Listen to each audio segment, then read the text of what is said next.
The traditional touchstone of Clemson football, Howard's Rock, and nearby it's impossible to escape the rhythm of a great rivalry. Showcasing your very best is a guarantee when in-state rivals come together, as in 1994 when South Carolina rolled in front of a record Death Valley crowd, dominating Clemson for state bragging rights. Last year, the Tigers went to Columbia and returned the favor, making it 4 consecutive victories in front of the Carolina faithful. The desire for the South Carolina State Championship burns deeply inside the followers of both schools. Tonight, the centennial edition of one of the great rivalries in all of college sports, as the Gamecocks take their bowl hopes into Death Valley.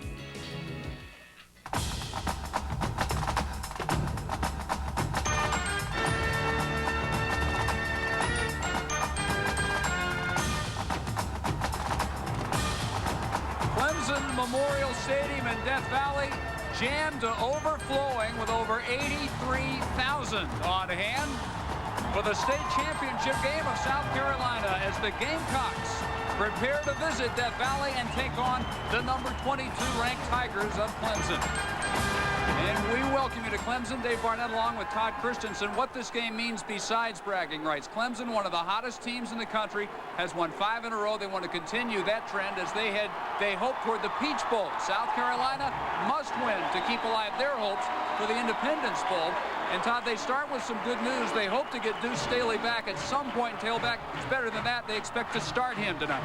Probably the most talked about ankle in Columbia, South Carolina over the last 3 weeks has been Deuce Staley. He sprained it against Vanderbilt and missed, in effect, 3 entire games. Only 17 yards away from 1,000 for the season. More importantly, with Deuce Staley in the lineup, the South Carolina offense averages more than 100 yards more per game with him in the lineup. On the other side, Clemson has a stud of their own at tailback and Raymond Priester. The 230-pounder has had back-to-back 1,000-yard seasons. The only back in Clemson history to have done that. He is certainly the go-to man for the Tigers this evening. You would think this would be one of the most powerful home field advantages in football. For the last 5 years, it hasn't worked that way. The visitor has won every game. Let's go to the studio and Mike Adamle. All right, thank you very much, Dave and Todd. Will be returning to Clemson momentarily for the opening kickoff between South Carolina and the Tigers in just a moment. But first, let's update you on what has happened and what is happening in college football right now on this rivalry Saturday. The big shocker, of course, Ohio State losing to Michigan. The beneficiary, Florida State, Knowles up early, courtesy of this 45-yard touchdown pass to Peter Warrick from Thad Busby. They led 14-10 at that point. They now lead 24-10 at halftime. There's the Michigan-Ohio State score that you saw. John Cooper now 1-7-1 lifetime against the Wolverines. Michigan State, Penn State, huge game for the Nittany Lions if they're going to go to the Fiesta Bowl. They lead by 1. The third quarter just underway, and they're playing for the Beer Barrel down in Neyland Stadium in Knoxville, Tennessee. Volunteers lead Kentucky 28-10. But coming up, it is Clemson, South Carolina, rivalry Saturday. We'll have it all here on The Deuce coming up next. Clemson Memorial Stadium 2 years ago for this matchup. The all-time ACC record crowd over 85,000. Now the listed capacity is a little over 81,000, and even by Clemson standards, they decided maybe we shoehorned a bit too many folks in, so they've cut it back by a couple thousand. Still SRO. 83,000 plus for the renewal of a rivalry that began 100 years ago at the Columbia Fairgrounds in front of a slightly more modest crowd. Clemson at 7-3, 6-2 in the ACC, hoping to extend a rather significant lead in the series, but as we said, the road team, strangely enough, has won the last 5. Last year, Clemson big at Columbia, 38-17 with a 21-point fourth quarter burst. Tigers have won the toss. They defer, and Matt Padgett is set to kick it off to the Gamecocks.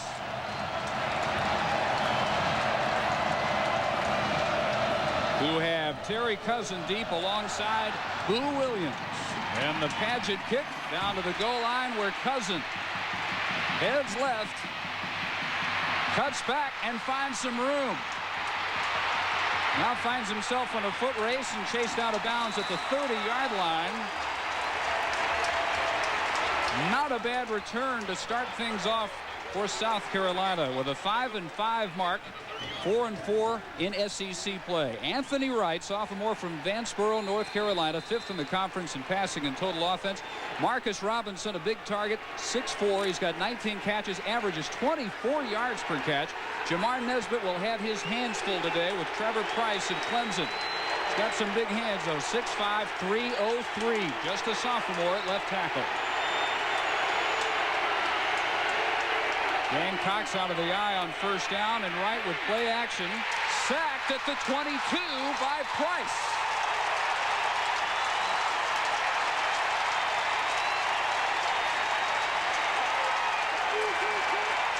The transfer from Michigan struggled early on, but over the last couple of games, he has been outstanding. Only 6 starts thus far in the season, 14 tackles for loss, and now his 6th sack of the season. That young man has put on a tremendous pass rush for the Tigers, particularly in the last 4 games. Lawson officially 6, call it 7, and it's 2nd down and 17. First carry of the day for Deuce Staley. They welcome him back after almost a month rehabbing that ankle. Andy Ford makes the tackle for the Clemson defense. Much improved. Trevor Price, we've already seen. They looked at him as maybe the second coming of Michael Dean Perry here. Anthony Simmons, last year the UPI Freshman of the Year, first defender ever to win that award. Their leading tackler both his seasons here. They've got identical twins, Peter and Andy Ford, heading up the secondary. Staley good for 8 to the 31, where it's 3rd and 9 for Carolina. And Wright dropping back to the shotgun. Protected well. Now it breaks down, and the second sack. Ball is loose, and the Gamecocks appear to fall on it at the 28. Might have been wrestled free at the last second, but it is South Carolina's ball to punt away. Adrian Dingle, the Tiger defender, who is shaken up, the bandit outside linebacker. Clemson runs a stunt in the middle, enabling him to get free. They have to double team Price, and looping in to make the play at the last minute right there, getting a piece of it, is number 52. That is Dingle, and Dingle is in pain. You can see as a result of the arm tackle and trying to bring down Wright, that put an extraordinary amount of pressure on his shoulder. Take a look at the end and watch. Watch right here. Now look at the tug on the right, and then right there, the pressure falls on his shoulder as Price ends up nailing Wright right on top of that shoulder. That's got to be some pain both in the rib cage area as well as the shoulder for Dingle. So as he's helped off, the punter on for the Gamecocks, Courtney Levitt, prized recruit, a true freshman from Germantown, Tennessee. He will also handle the kicking for Carolina, and a beauty. Sails this one all the way back near the 20, where Dexter McCleon's return goes backwards still to the 16. 47 yards on the Levitt punt, -7 on the return. You know, as you pointed out, Levitt is the guy who was everybody's All-American, but thus far has struggled in the kicking game. Nealon Green, Jr. from Yonkers, New York, will throw to a pretty good set of skill people. Emery Smith is the brother of Emmett, a big fullback, a little bit different player than Emmett. Jamie Trimble, just 236, the lightest starting center in the ACC, and he'll be banging on some 280, 290 pounders up front for the Gamecocks, who move before the snap. Henry Taylor, 90, the defensive tackle, as you see Dingle head toward the Clemson locker room. Got to be frustrating for the young man who gets a big play and then has to go off and take a look and see what the problem is. Hopefully it's not serious. So Taylor guilty of offsides. South Carolina's defense in their last game held Danny Werfel, maybe this year's Heisman winner, to just 11 of 34 through the air. They've had some outstanding games this year. Held Vanderbilt to 82 total yards. Auburn to just 71 rushing yards. They've got a great ground attack, so times this year they have really risen to the occasion. First man through for limited yardage, and that is Emery Smith, the senior from Pensacola, Florida. Check the Carolina defense now, and Taylor having a great year up front. He's their sack leader with 3, 285-pounder from Barnwell, South Carolina. The linebackers, headed by Darren Hambrick. His brother Troy plays some tailback behind Staley. He has really upgraded their speed at the linebacker spots. Arturo Freeman at free safety, their leading tackler on the year with 90. A lot of range for a second-year starter. Raymond Priester breaking tackles on his first carry of the day. He might go.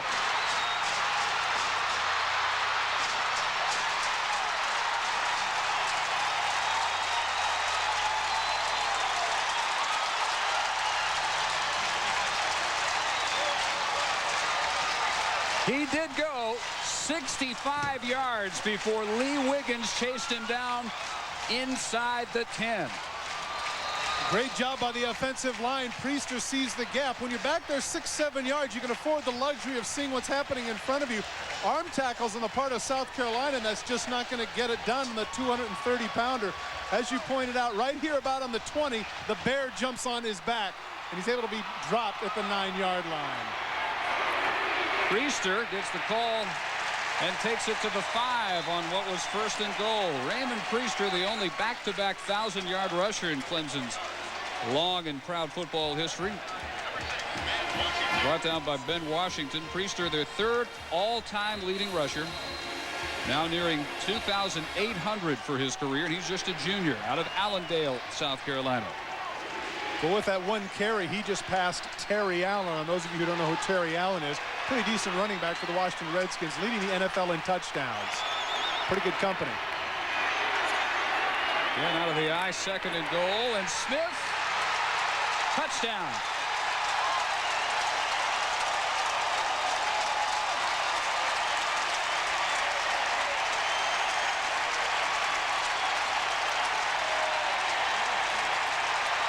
Sucker play, take a look in the middle. Everybody is going with the flow, which is Priester.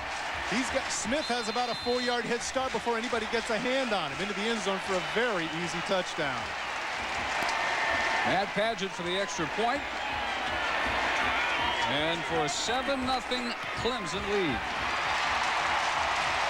Emery Smith, a great history of bedeviling the Gamecocks. He's averaged almost 7 yards per carry in his career against them, and he has the Tigers on top.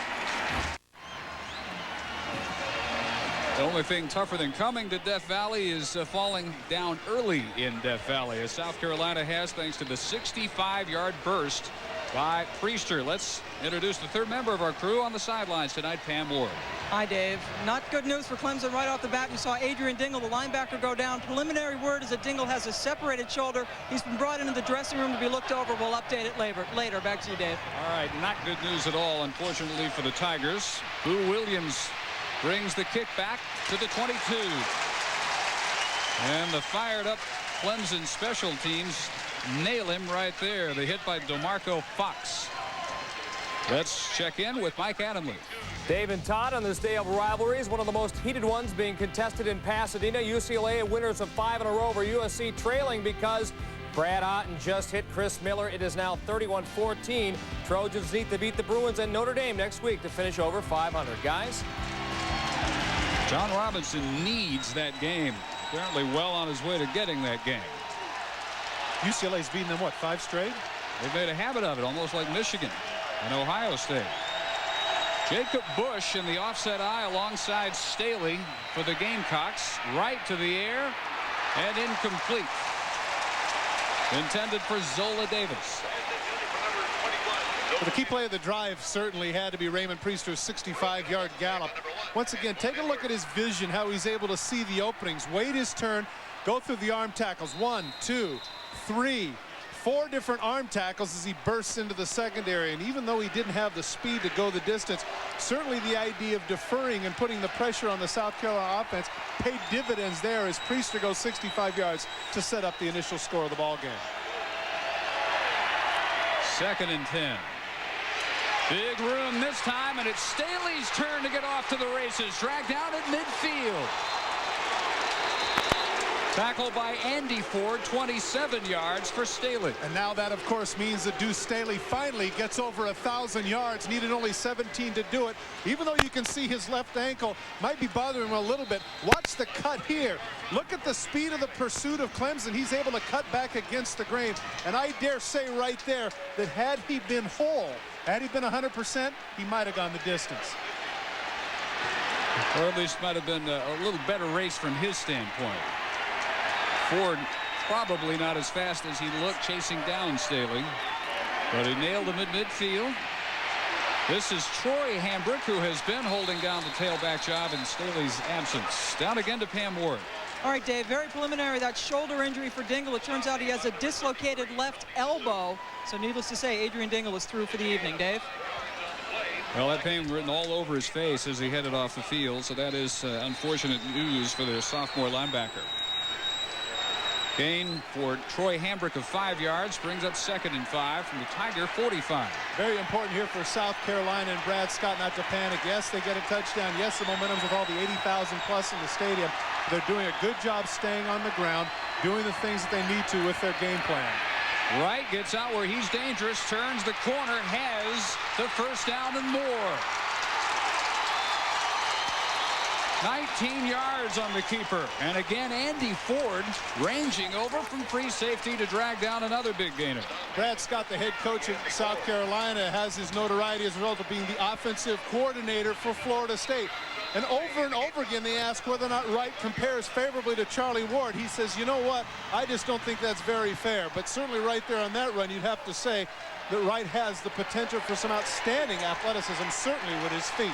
It's all he's heard from day one, that comparison, because Scott engineered the fast break offense, which Charlie Ward engineered himself all the way to the Heisman Trophy, the national title 3 years ago. Carolina not quite at that level. Wright, one of the best in the country, though. This completion will take it down to 1st and goal, Gamecocks. As Edwards is there to make the stop on Ben Fleming.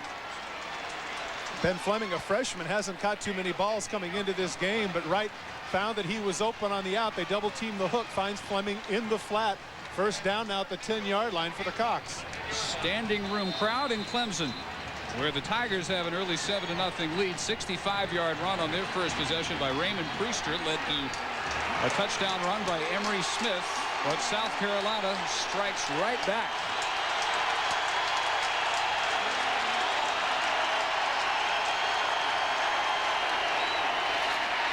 Wright lets the blitz come in and then throws incomplete. Waited for that pressure to be bearing down on him, but the pass, as Simmons and Wilson had their sights set on him, very short, and it's 2nd and goal. Interesting what they had there. They had basically kind of a tight end delay, trying to let the inside backers come on what's known as the bullets blitz. And Wright, with his athletic ability, backs up and tries to get the tight end in the middle of the field, but the free safeties, or both safeties for Clemson rather, weren't having any of it. Interesting play selection here on the 10-yard line for Brad Scott. Calvin Owens in the game, wide right. Davis inside him. Owens in motion. Wright now scrambling for his life. Didn't get rid of it, and he's dragged down at the 20. Big mistake by Anthony Wright as Howard Bartley grabs him. You have to get rid of it over there. Certainly in that situation, he had a wide receiver in the corner of the end zone. You just have to throw it away. Now watch the bottom left of your screen right here. Take a look and you'll see there's going to be a receiver in the picture right there, bottom of the flag. You can't quite see it. Right there, he just needs to get rid of it. Throw it out of the end zone, and there's no way it's going to be intentional grounding. Instead, as Brad Scott had pointed out, the young man too often holds the ball too frequently, and in that case, it cost him dearly. So now from the 19, 3rd and goal. It's picked up. Wright heading left this time. Inside the 5. Wright marked out of bounds at about the 1-foot line. It's amazing he could get that close and not score. Corey Bridges, the wide receiver at 5'7", 164 pounds, actually puts on a terrific block to enable him to get this. Watch, he breaks out of contain, and probably right here he's saying, okay, I'll get in field goal position. But watch him pick up a block by Bridges. Bridges gets his man right there at the bottom, right there, and enables him. He can't quite stay in bounds with the left foot. He needed to make the effort there to get in. He could not, and now they're faced with 4th down inside the 1. And they're going to go for it. Good decision.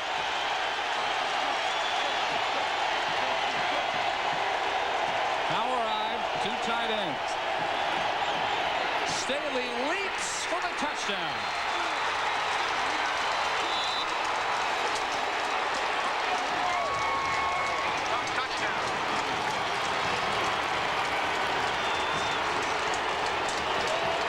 And Deuce Staley with maybe the hint of a limp as he heads toward the bench, but he is within a point of tying the game. Okay, but look at where he takes off from. He takes off from the 2-yard line, and he's never even touched until he's into the end zone. Outstanding job by the right side of the offensive line. Rubiak, Beckworth, Wheeler, and Lawson push the orange shirts back. What a terrific drive by the Gamecocks. All the momentum in their face, and they drive the distance to the field. So now Courtney Levitt with a chance to tie it. But first whistles.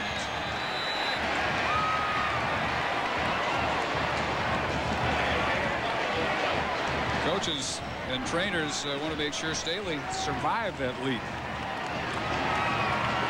Well, the Gamecocks march back 5 to lay a game. I've said this a number of times, Dave. You can tell the magnitude of the star on the team by the number of guys that come over to you when you're hurt. How many times you see offensive linemen or linebackers, one guy comes over, Staley's ankle's a little bit sore, he's surrounded by 5 or 6 guys. Never fails. Chad Barnhart is the holder. And Levitt splits the uprights for a 7-7 game. Not even halfway through the first quarter. A rivalry living up to its billing so far.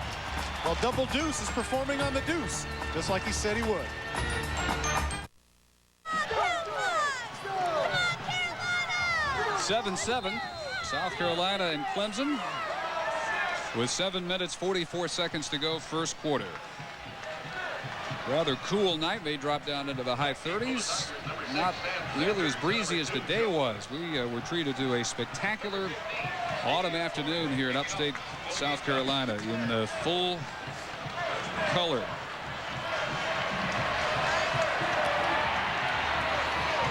Steve Florio with this kick. It is returned by Sam Zanders, who reaches the 33. Let's again send you to the studio and Mike Adamley. Well, Dave and Todd, Penn State in control of its Fiesta Bowl destiny against Michigan State, but the Spartans rewriting the script. That's Dwayne Goldburn burning it up against the Nittany Lions, 34 yards in all. Penn State trailing now by 5. Let me make a point here, if I can, on national television to congratulate Father Mike Adamley, young daughter Alexandra. Good for you and Kim. Hope Kim is everything is well at the house. Way to go, Mike. Tommy West, third-year head coach at Clemson. 1-1 in this rivalry as the Tiger head coach. Green just overshoots Kenya Crooks. Certainly the key play of the last drive was on 3rd and 20. The great athletic play by Wright, scrambling out to his left. Now watch what he does to the linebacker here. He gets out of the pocket. Now take a look as the linebacker comes up and tries to make a play, able to get past him. Watch number 53 just get completely juked. That is Raheem Abdullah, who is just completely fooled. And right there, if he could have got his left foot down, he probably could have scored. Nonetheless, what an outstanding play by Wright, who did a great job manufacturing things in that last drive. High formation on 2nd and 10. First man, look at the room for Smith. Emery bowls his way to the Gamecock 48. Got their touchdown. Now he's got 19 more yards. Great job of being creative on the part of Clemson. Once again, basically the same play. Take a look at the right side.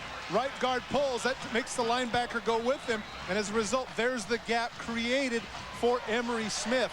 2 outstanding runs thus far for number 18 against a defense who obviously is king on Priester.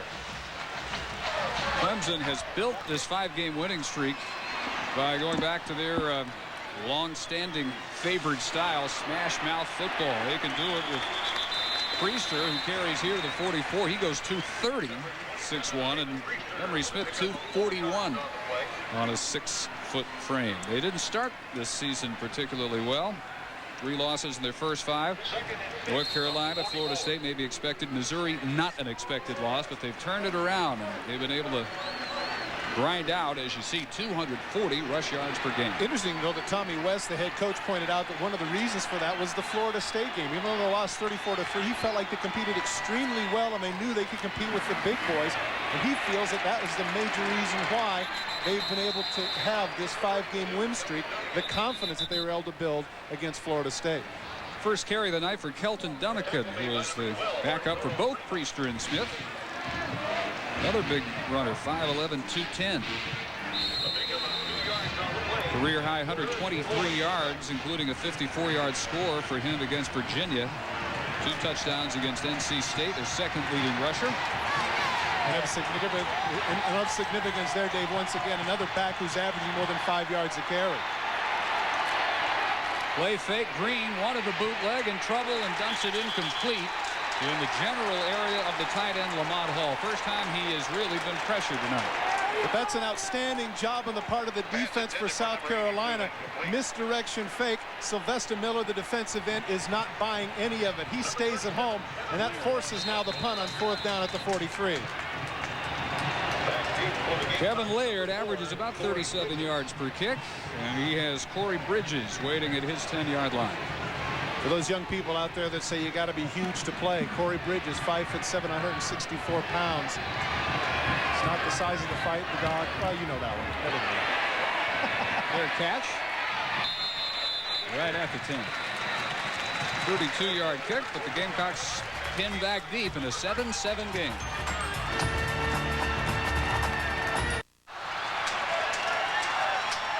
7-7 first quarter. Rivalry weekend continues from the Metrodome. Coming up next, the Big Ten showdown as Iowa and Minnesota put the pig back in pigskin. They battle for the bronze pig, the Floyd of Rosedale trophy. Coming up at the conclusion of our game. Jim Wacker hopes to go out a winner at Minnesota. Staley back in the offset eye. Takes the give from right and goes nowhere. Runs right into the big middle guard, Raymond White, as we hear again from Mike Adamle. All right, Dave, Florida State hoping to capitalize in the polls after Ohio State's loss. Getting it done against Maryland. Warwick done, that is. A 9-yard burst made it 34-10 for Warwick. Touchdown in his 15th consecutive game.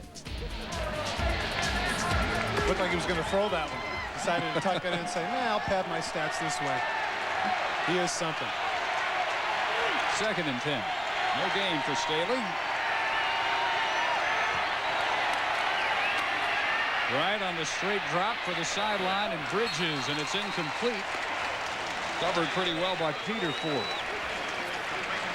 Wright, not a particularly high percentage passer, maybe by modern standards. 57%, very good. 8 TDs, 5 interceptions. Last week hurt his percentage a bit. 7 of 18, 114 yards in the loss to Florida. Last 5 games for this South Carolina team. The only losses have been to clubs that at the time were top 10 units. Tennessee, the other one.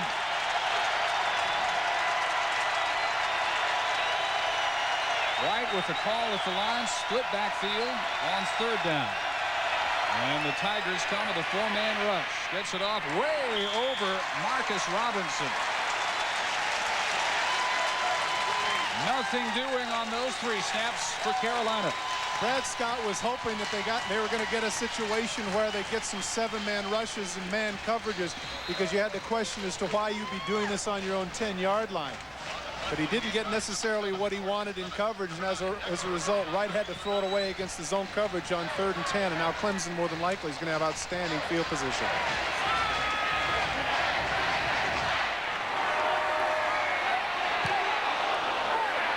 Lovett is roughed.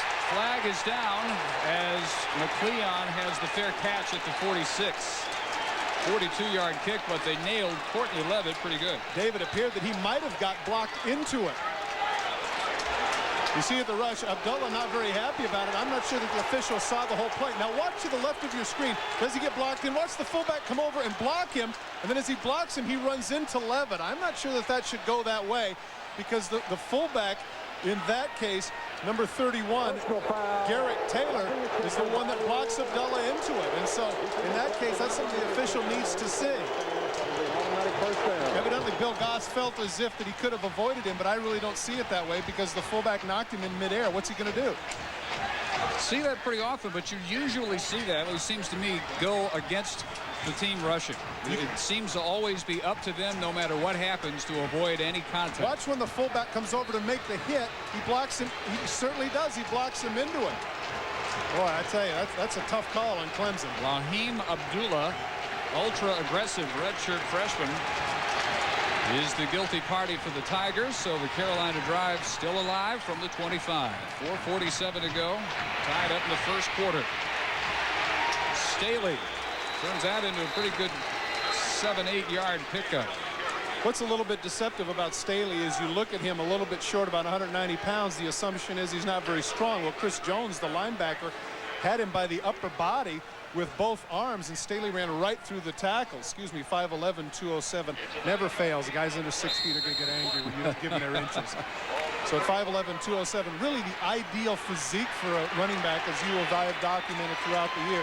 Those seem to be the guys that are very successful even at the next level, a la Thurman Thomas, Barry Sanders, Emmett Smith, et al. And certainly at this level, the other ones rolling up to 1,000, 1,500, sometimes 2,000-yard numbers. He got 8, 2nd and 2, and that should be good for the first. On the carry by Steve Mixon. ESPN2 has all your NHL action. Tuesday at 7:30 Eastern, the Flyers head to the Fleet Center and face off with the Bruins. Flyers' John LeClair tied for 3rd in the league with 12 goals, while the Bruins have won 2 of 3 since the return of Ray Bork. NHL hockey Tuesday, only on the Deuce. And hopefully Eric Lindros will be back to play in that game. He has yet to play this season.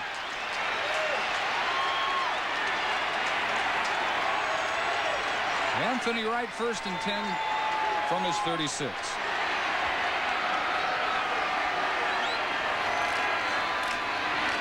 Delay gives.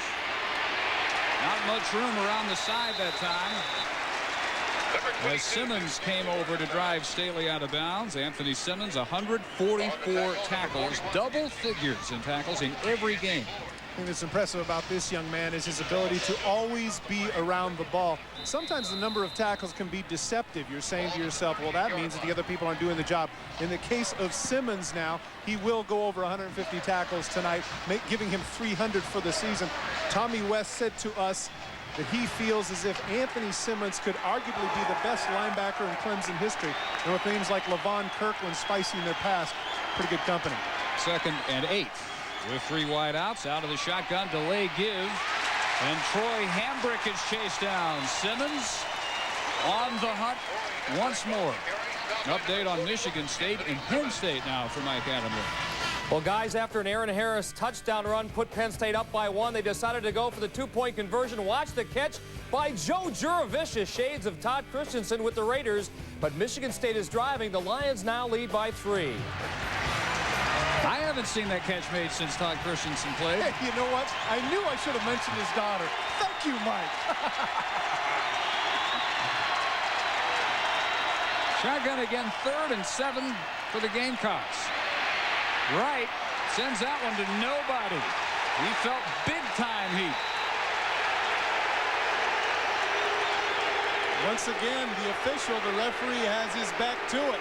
He doesn't see any white shirts. Really, it looked like it just was kind of an awkward throw on the part of Wright. Pass rush for Clemson right in his face. Now take a look to the left of your screen. Are there any white shirts out there that could catch this ball? I guess they figured that in that case, number 21, Zola Davis, was close enough. So Levitt once again on to kick, and this time the Tigers put on no rush. And Cleon fair catches into the 27. Watch Sunday Night NFL on ESPN at 8 p.m. Eastern. Brett Favre and the Green Bay Packers will be looking to rebound when they tackle Isaac Bruce and the St. Louis Rams. We hope you can join Mike Patrick and Joe Theismann from the Trans World Dome in St. Louis. Maybe the Packers still hot about that last field goal by the Cowboys on Monday night. Tommy West hot about what he thought should have been intentional grounding by Wright. Didn't get the call. But they did force the punt. They go 1st and 10 from the 27. Green on the option. And well read. Going nowhere was Sam Zanders. Caldwell did a tremendous job. Not only did he play the quarterback and play off a blocker, he was able to come out and make the tackle. Caldwell played that about as well as a defensive end can play the option, forcing the pitch and getting in on the stop. Outstanding job. Loss of 1. Carolina among the most improved defensive units anywhere. Last year, 36 points per game. Last in the SEC, one of the worst figures in the country. This year they've improved that by a couple of touchdowns per game. Brad Scott gives a lot of credit to the acquisition of Wally Burnham as their defensive coordinator. Green going deep after play action. Incomplete. Intended for Mal Lawyer, who had double coverage, and it'll be 3rd and 11. Wiggins with him step for step. Remember, Wiggins was the young man who was able to run down Priester on that 65-yard run. Take a look. He turns with him. Not much of a move there by the wideout. He knows right there that it's an up. And as a result, Wiggins obviously has shown that he can run, so no big deal for him. Holy cow. Spaceman, what's up with that? Look, did you see that? Look at the two little things coming out there. Wow. I don't know how you can see in the night game with it. Amazing. That dark a window to look through. Green sees a lot of room and keeps for what should be a first down. I think he's got it by a couple of feet. Give him 12 yards, the tackle by Wiggins. Certainly it's easy to second guess here, but South Carolina really needed a spy in that situation. Nealon Green is not known as somebody who can, you know, who has a great throwing arm. You see Wally Burnham right there frustrated because his secondary was an excellent coverage, but Green able to pull it down and get the first down. You need to have a spy in that situation. Middle linebacker, nose guard, whoever who's going to watch Green. Back to the eye on 1st and 10. Dunnican steps over the initial wall, then driven back. Arturo Freeman up for an emphatic stop from free safety. Can't be much of a secret with regards to South Carolina what they need to do. They need to put 7-8 in the box, stop the run, and force Green to beat them with his throwing. Wally Burnham, this number really tells you how improved they are. This time a year ago, through 10 games, they had allowed 62 touchdowns. 28 touchdowns, all they've given up at this point this year. Yeah, very impressive. 15 points per game less. And that's attributable to that man right there and putting them in some of the schemes that they have been in. Well, his son, Shane Burnham, middle linebacker. Injured Clemson blocker is the center, Jamie Trimble. As you pointed out, very light, down to about 236 pounds. I remember earlier in the year, you and I had a Kentucky game, and we were chatting with Bill Curry, of course, who had played pro ball with some great teams, both with the Packers and the Colts, and he mentioned us that he had played center at 230 pounds. I said, yeah, but that was 25, 30 years ago now. Well, that's something at 236 pounds to play center. He's effective, though. He has twice this year been named ACC Offensive Lineman of the Week, even though he's by far the lightest in the conference at that position. And he just got flipped right there by Taylor. Right there, you can see his knee going backwards just a little bit there. Trimble coming out under his own power, though. Hopefully he'll be all right. You just saw him mouth it right there. I'm all right. So the new center is Matt Butler. Watch the snap. Green with the give, and Priester cut down at the 47 on what will now be a 3rd and 2. Raymond Priester on their first series, 65 yards to set up the short scoring burst by Emery Smith. Carolina right back on the Staley dive, and as we head toward the final minute of the first quarter, that's where we are, 7-7 in Clemson. Tommy West points out that Raymond Priester, one of the most humble athletes he has ever been around. Somebody that gives credit where credit is due to his lineman up front. Not a showman. Refreshing in this day and age. Priester getting the call. Turns that head down, keeps the legs churning, and he is a load, is he not? Inside the 40, 14 more. The unfortunate tackler, Ben Washington, the strong safety. Brad Scott pointed out the thing that he does so well is he stays behind his pads. Take a look at the forward lean right there. Pow! As he is going forward, that enables him to be that much more difficult to tackle, and Freeman understood that as he paid the price. Priester going right over the top of him. Almost went right over 100 yards in the first quarter. 5th carry, 91 yards now for Priester. Maybe the last play of the quarter. And Dunnican now spelling Smith at fullback for short yardage. Remember, Dunnican was the one that had the big breakthrough touchdown against Virginia in what Tommy West told us was his biggest game thus far, biggest victory here as a Clemson head coach, defeating Virginia away. Tommy West has also been on the Gamecock side of this rivalry, 91 to 92. A South Carolina assistant. I think he likes his present job just a little bit better. 7-7 after 1.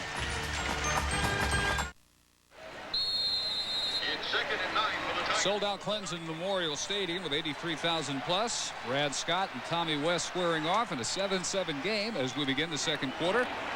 And that's going to be a legal motion on Dunnican. who took off a couple of beats too soon. Great first quarter by Raymond Priester, who is already better than 90 yards, including a 65-yard burst. Tommy West earlier describing his outstanding junior tailback. I've never been around, and I think Raymond's a great player. I don't know that I've ever been around a great one that was as humble, as good a practice player, had the kind of work ethic that Raymond's got, and just a pleasure to be around. He pointed out to us too, Dave, that when he first got here, they put him at fullback. And on a number of occasions, because of the rotation of 3 runners, they put him at fullback, and never once has he complained. And certainly if you're a star runner, a 1,000-yard guy, you'd think that he might bitch and moan a little bit, but instead that young man does exactly what's asked of him. In fact, when he went over 1,000 yards last week, the linemen wanted to put him up on their shoulders, and what did he say? No, we're not going to do that. You know, we're evil. We're equal here. Although if he could, you get the feeling he would have liked to have carried all of those linemen on his shoulders just to acknowledge their contribution. Yeah, when he went over 1,000 yards, one of the things that he pointed out I thought was interesting is that he gave credit to his other junior offensive linemen. He said, I owe an awful lot, he said, to Bundren and Roundtree. Those are the guys that got me the holes. Big 3rd and 8. Green avoids the blitz, swing pass Priester, weaving but not getting the first down. He's cut down at the 32-yard line by Michael Maddox. I think they're going to go for it here. You got 4th and about 2.5, and you're looking at about a 49 or 50-yard field goal. I'm thinking they're going to go for it here, especially the way they've been running the football. Which shows how much I know as the field goal team trots out. You had me talked into it. Sounded awfully convincing. That matters what we think, huh? Well, that shows an awful lot of confidence in their place kicker. Matt Padgett's best this year's 48. He has not tried that many. Well, he hasn't tried it this distance. 6 of 8 for the year.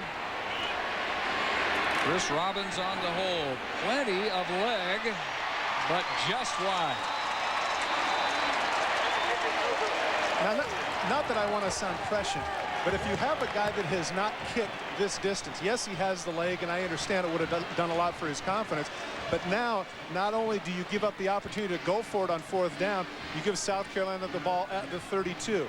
The argument here is, do you go with the guy playing the percentages? Do you go with the guy who has never kicked this distance, or you to go with people when your 4th down conversion is somewhere between 45 and 50%? Well, hooked it by maybe a foot or two, and the Gamecocks take over at the 32-yard line. After a play fake, overthrown, intended for Bridges. And he had Bridges wide open. You know, you pointed out his inaccuracy. He's upset with his wide receiver, but really he sat down in the zone and was wide open. That's what he's supposed to do. You're not supposed to run right into the defender. Right overthrew him by a good 4 or 5 yards. That's certainly something that he's going to have to work on in the offseason. Coach Brad Scott pointed out that he throws well on the run, but maybe as a drop back passer, that's where he needs to work. Struggling here early. Having missed 6 of his last 7. Give to Staley, and a first down carry across the 45-yard line. Good for 14 yards. Okay, I'll insult the collective audience's intelligence by pointing out, no, they're not booing. They are chanting deuce.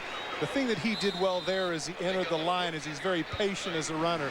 He waited to see where his gap is, put his hand on the backs of his blockers to see what would open up. Leroy Kelly is the first one that I remember do that very well on the NFL level. Now you saw Staley do that. Very patient, finds his opening. Look at the ankle that cost him about a month. Wrapped up in the brace. No ill effects whatsoever visible tonight. Wright again consistently overthrowing his targets, and especially on the sideline routes. This one was too tall for Zola Davis, who's a pretty good-sized target at 6'1".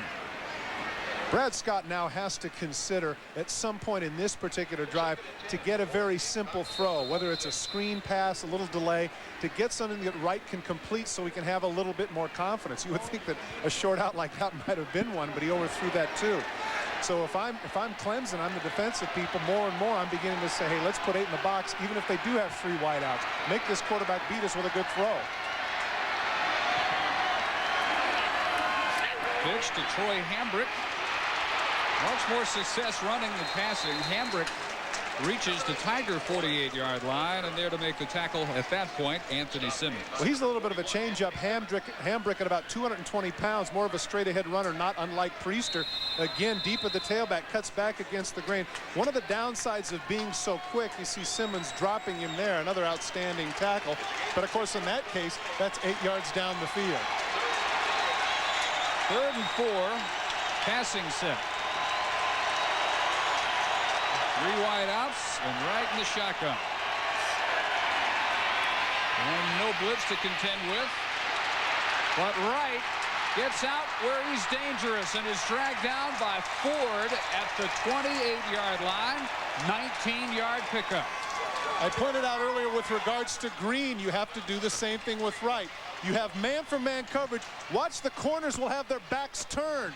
They don't have anybody. Look in the middle of the field. There's nobody spying him, and once he breaks contain, look at all of this grass. You see the quarterback with his corners with their backs turned right there, running away from him. Wright able to take advantage of that with a big gain.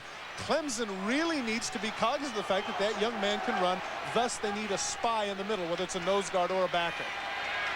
Rahum Abdullah on the tackle. And the Clemson defense now back on their heels a little bit. First down gives Staley through the middle.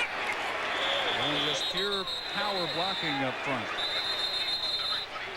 Well, it's frustrating defensively when you come up 3rd and 5 and you really think that you've done your job in coverage. You know, it's been documented ad nauseum with a number of the great running quarterbacks, Randall Cunningham, Steve Young, et al.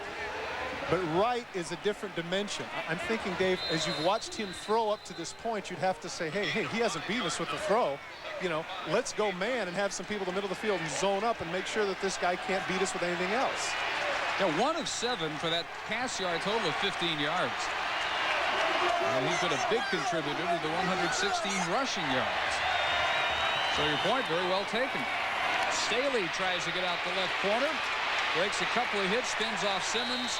The 20 is where the run will end. It'll be 3rd and 2. Finally in the arms of Antoine Edwards it ends. Again, you can see just the slight gimpiness, just a little bit of a hesitation on the spin. Take a look at this as he cuts to the outside. Good block by his fullback. Now watch as he cuts back. Watch the 360 move here. Just a little bit more deliberate than you're used to seeing Deuce Staley. Nonetheless, very effective up to this point, regardless of the fact that he's not 100%. And he does have his 1,000 yards. Got it real early. The 7th Gamecock with a 1,000-yard season. Hambrick in. Takes the give, has the first down at the 16. You know, when we talked with Brad Scott, I asked him point blank, Hambrick with 110 yards last week against Florida. I said, were you surprised by how good this kid was? And frankly, he said yes. He said he had done some things in practice, but it's one thing to do things in practice, it's another to do things in the game. Maybe Hambrick is the next guy, maybe the 8th guy to go over 1,000 yards. Harold Green, by the way, the last South Carolina 1,000-yard rusher. 9 years ago. Hambrick getting a series now. 1st and 10. The Tigers 16. Hambrick again off the play fake. Right. Incomplete. Although that was one of his more on-target deliveries of the evening, intended for Davis. And it looked like he could have made a sliding catch. Couldn't bring it in. That was within the realm of being catchable. Zola Davis is somebody last year who was all freshman SEC with 58 catches. And, of course, a lot of that had to do with the fact they threw a lot with Steve Tannehill last year. You know, Wright needs some confidence in the throwing game. And if that means coming up with a great catch, then you've got to do it. And I think there, too, the receivers have to be aware of that if the quarterback is struggling. Do what you can to make a great catch. Staley back in. Takes a handoff. Forward to the 13. And a fairly important 3rd and 7 coming now for Carolina. One thing that they have not shown yet in their repertoire, and I'm sure that they have it for South Carolina, is a quarterback draw. As effective as number 1 has been running the ball, that would be a logical call here. The one thing that Clemson has to do defensively is they have to contain him. Thus far, the big runs that Wright has had have been to the outside. And that means the defensive ends and outside linebackers are not doing their job. So to talk over all the possibilities, a Clemson timeout call with 8:46 to go, tied up at 7 in the second quarter. Well, Brad Scott gets perhaps unexpected opportunity to talk things over because of the defensive timeout called by the Tigers. Gives the young quarterback a chance to go over and talk with him and get exactly what it is he wants to do here on 3rd down and long. Under center, 3 wides, bootleg, run down by Abdullah. They can't really decide what to make of Raheem Abdullah. 6 sacks. A lot of talent, 6'6", 230, but very erratic. He's up and he's down, and here, as he stops right, he's way up. But in this case, he's very smart. You can see right here, did you see all the grass? If Abdullah doesn't make that, if he doesn't make that tackle, not only is he going to get the 1st down, he might go the distance. As you pointed out, 6 sacks, but the problem with him is his inability to make the right decision. There, he made a very crucial one. Reed Morton to try a 36-yarder out of the hold of Chad Barnhart. Morton, a senior, much more experienced than Levitt. His kick on the way, and good. That's interesting in a game of this magnitude that they would change. Levitt is the guy that absolutely everybody wanted, but they know that in this situation they want to go with a little bit of a more seasoned young man. Crucial kick in this situation. He splits the uprights to give the Cox a 3-point lead.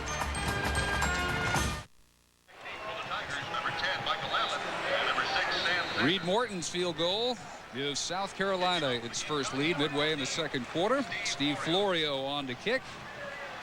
Breeze has picked up just a little bit. It's going to be behind Florio. How many kickers do they have? They've got 3, and they use them. I'm telling you.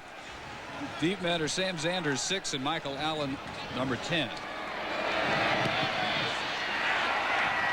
This is going to come down short, and it's Zanders from the 10.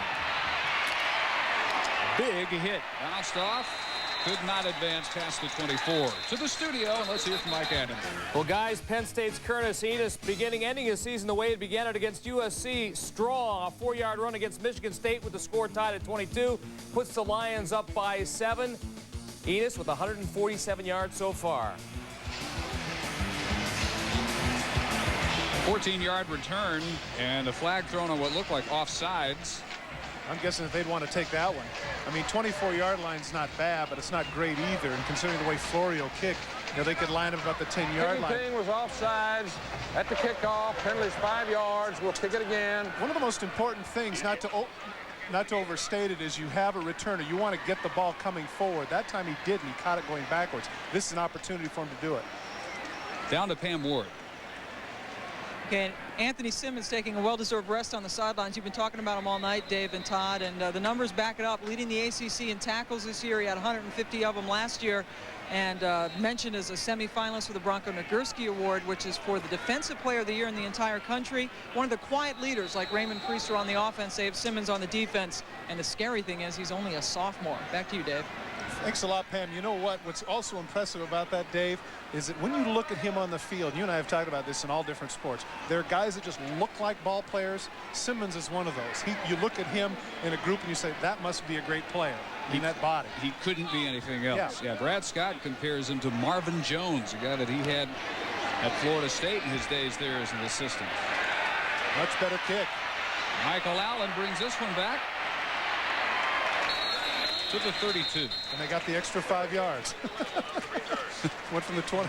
A return of 23-yard return by Allen. And with the grinded out nature of the Clemson offense, they wouldn't mind a good long drive here. Maybe finish it off with 7. Not leave Carolina any time to do much damage before halftime. 10-7, the first lead of the night for the Gamecocks. And Nealon Green back to work. Tigers out of the eye from the 32.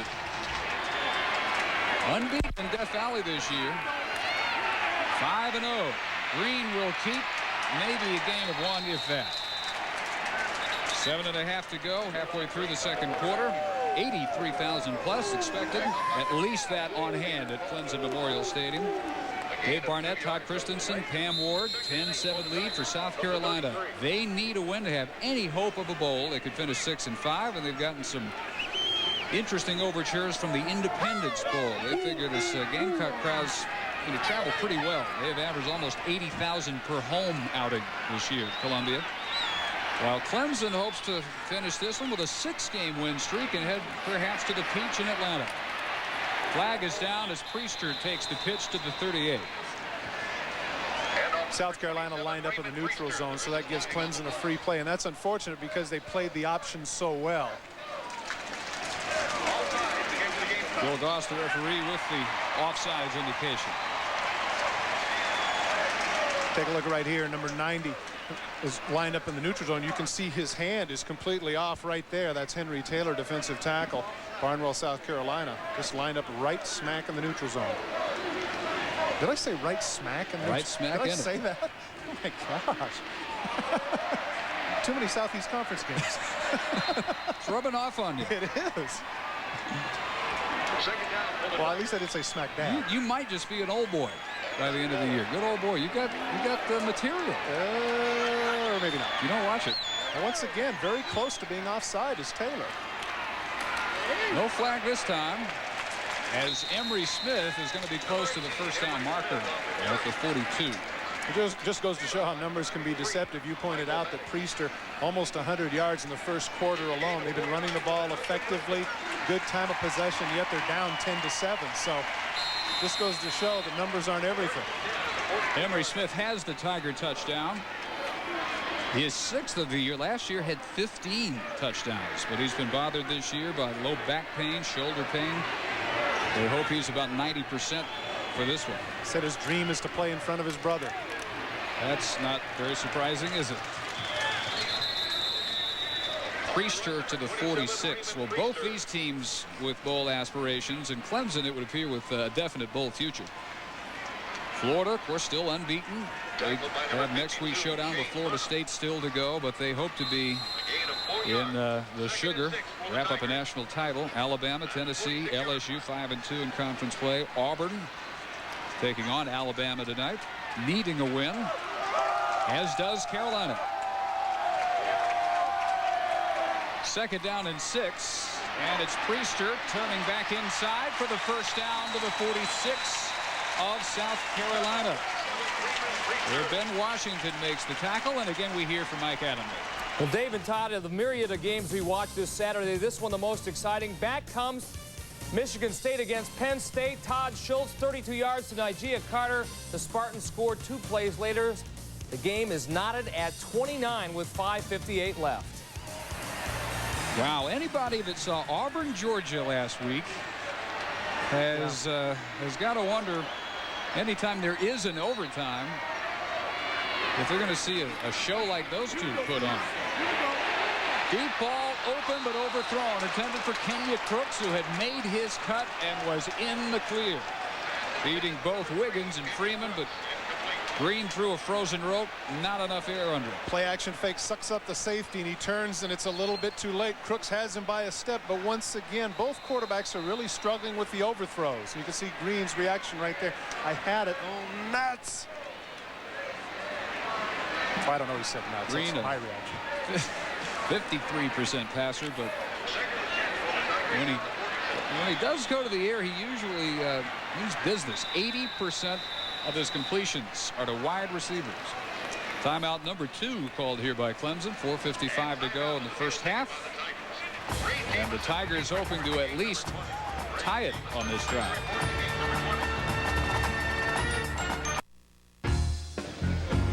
At the Grill, we believe in fresh food fast. Quality food prepared right before your eyes, 24 hours a day.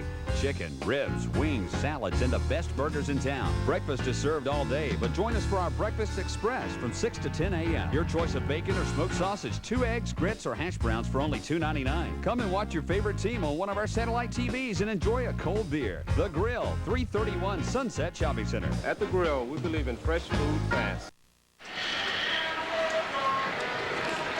Only one more timeout left for Clemson. They come to the line 2nd and 10 from the Gamecocks 46. Staley and Priester living up to the advanced billing. Raymond in particular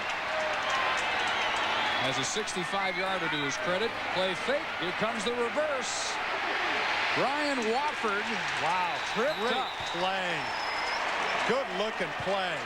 That took a little bit too long to develop, and Benji Young shows some superior speed. Outside linebacker. Now take a look at all the white shirts. They're going to be fooled, but this takes just a little bit too long to develop. Now watch, here he is, number 49. Just sees it at the last minute. You can't clip him, so he lunges and makes the tackle. Boy, that's a terrific play by Young to go against the grain while everybody else is fooled, to keep his head and pursue from the backside. Big time play. Sub 4.6 speed for Young. I believe it. Big time speed. No gain, and it's 3rd and 10. Gamecocks creep up, show blitz, here they come. But Green sees open spaces and has a first down. Keeper to the 35.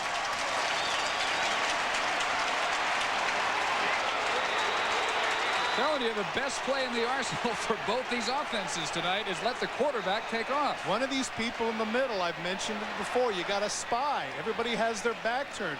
I mean, Nealon Green is an outstanding runner, but he's not going to make anybody forget Danny Werfel, and as a result, South Carolina has to be aware of that. Wally Brennan needs to put somebody in the middle of the field to spy when the young man goes back on 3rd or 2nd and very long. 3 carries and good for 25 yards in this first half for Green. So the drive reaches the 35 of the Gamecocks. Clemson clinched bowl eligibility with a 40-17 win over North Carolina State. They are 12 and 8 in bowls, one of the better percentages in college football. That carry good for 5 by Priester, and a late flag on a late hit as the Tigers celebrating.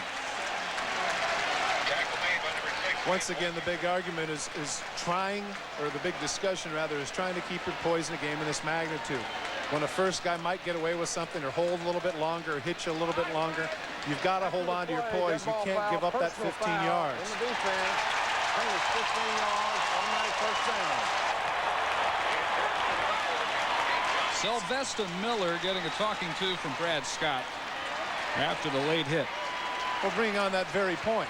And he's telling him, sure, keep your aggressiveness, but it makes no sense to just hand them 15 yards, especially in a game like this where the yards are so precious. Remember, though, one of the success stories for Carolina, former walk-on, who's now a starter at defensive end, has earned a scholarship, junior out of Columbia. But a costly late hit here in its 1st and 10 Tigers. They move now to the 17 of the Gamecocks. Run the option on the cutback. Priester, and he's going to lose one, and another flag flies. Tackled by Darren Hambrick before the penalty marker came down. Now, this is interesting with regards to Darren Hambrick. I think they're going to have some holding on the outside by the wide receiver. Darren Hambrick, now is he the brother of Troy, or is Troy the brother of Darren?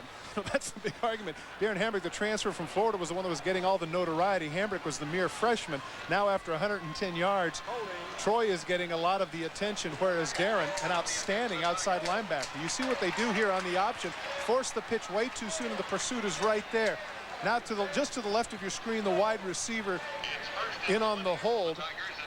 And because it's a spot foul, they move back another 10 yards. Well, to answer your question, Darren is a junior. Troy is a freshman.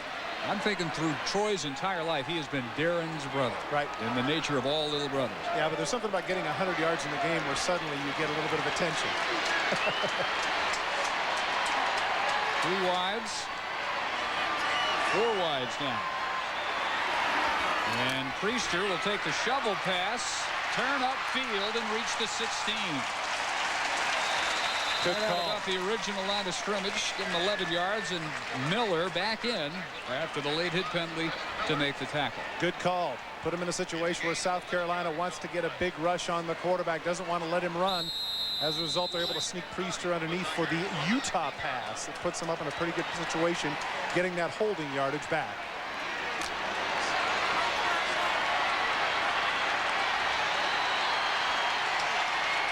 Formation, 3 wide out. First man through, Dunnican. Inside the 5, dives, touchdown.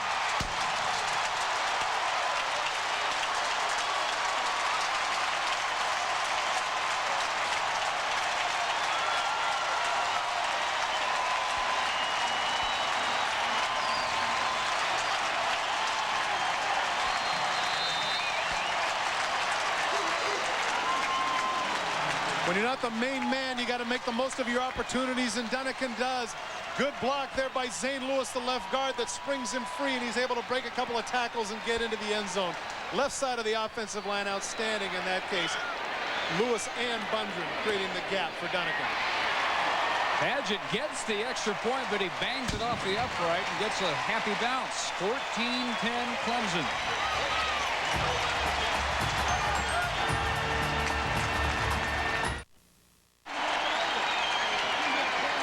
You certainly have to be aware of Priester, and as he goes in this direction, the 100-yard man, and the guard pulls out here, the flow of traffic is going to go here, and then the left guard, Zane Lewis, is going to make the block here, enabling the fullback to go the distance. If you saw earlier in the game, the first touchdown was gained by Emery Smith on a similar play, a little bit of a sucker play. But the left guard is the man making the block for Dunnigan to go into the end zone. Capping the 10-play drive, Terry Cousin, who had a shot at Dunnigan, but bounced off at about the 5. That is a nice return of 27 yards, and South Carolina with better than 2 minutes before halftime to try and regain the lead. And because of the fact that they do stop the clock on first downs, this is not a situation with 2:19 remaining in the half where South Carolina just has to go back into a shotgun and throw every down. Plenty of time remaining. You just saw in the graphic right there all of their timeouts. They can go with some draws. There's a lot of different things they can do here. And they're not a throw on every down play in a team anymore without Tannehill. 307 yards passing per game last year, about 120 less than that this year, with Wright the greater running threat. This time only a pickup of a couple as he's chased out by Anthony Simmons. Well, you can wrap up your football weekend with Monday Night Football. The Pittsburgh Steelers, led by the punishing running of Jerome Bettis, head to Miami, and the Dolphins and Dan Marino need a win to stay in the hunt for an AFC wildcard berth. ABC Monday Night Football, 9 Eastern. You mentioned Jerome Bettis. Got to give him a lot of credit, over 1,000 yards. Anytime a man's reputation gets scarred as it was, to see him come back and do as well as he is, you got to be happy for him. Not many more remaining questions about him. Wright looked as if he expected to hand that ball off, and he's buried. First man there, Brett Williams. It looked to me like he was looking for a draw play, and you can see him screaming at Hambrick. Take a look. Watch what Wright does. Now he's waiting for somebody to be there for the and Hambrick isn't there, and so he's stuck. Now he's able to cut up field, but the timing of it was a little bit too much. And a face mask is going to salvage the play for South Carolina. Couple of big breaks for them in this half. The would-be intentional grounding that was not called, and here the sack, which turns into positive yardage, 5-yard face mask penalty. They'll mark it up to the 42. And don't forget the block into the kicker, which was also a little bit questionable. Good point. Well, yet they trail Tawny West Tigers. They have all 3 of their timeouts, and this is 2nd and 2. Hambrick, as he's hit from behind, is going to have the first down, as we hear from Mike Adams. Well, an unbelievable finish in the making in Pasadena. The Bruins trailing all game long by as many as 2 touchdowns with 39 seconds left. Skip Hicks goes into the end zone to tie the game at 38. It looks like we're heading into overtime. This is one of the reasons why I'm not a big fan of the overtime. I want to see some 2-point conversions. I want to see some drama right there at the end, and now it's non-existent because of the overtime. You like to make the coach make the decision. Absolutely. That has been taken out. Deep for Robinson, who got tangled up, and the ball thrown over his outside shoulder where he had made his cut, expecting it over the inside shoulder. Frustrated by Wright, though, even though he gets tangled up, he's got to keep running. Robinson's 6'4", 209, and we were told by Brad Scott, a 4'4", 4'5" guy, so you're thinking that there's a guy that you would think would be more of a threat, but coming into this game, Robinson, with I think it's only 19 catches. 19 catches, but 24 yards per catch. And Wright continues to struggle mightily through the air. 1 for 10 for 15 yards. Rolling, looking to keep all the way. Run down by Price. Does he show some speed from defensive end? Mercy. Big 6'6", 280-pounder running down Anthony Wright, one of the faster quarterbacks in the country, also over there. Raymond White, the nose guard. Wright tried to get out of bounds, but he did not. And as you pointed out, they have all 3 of their timeouts, so a good opportunity to call timeout. Not only does Wright have to regroup after that run, but he gives him a chance to go over and chat with his head coach, Brad Scott. So a timeout with 57 seconds to go in the first half in Death Valley.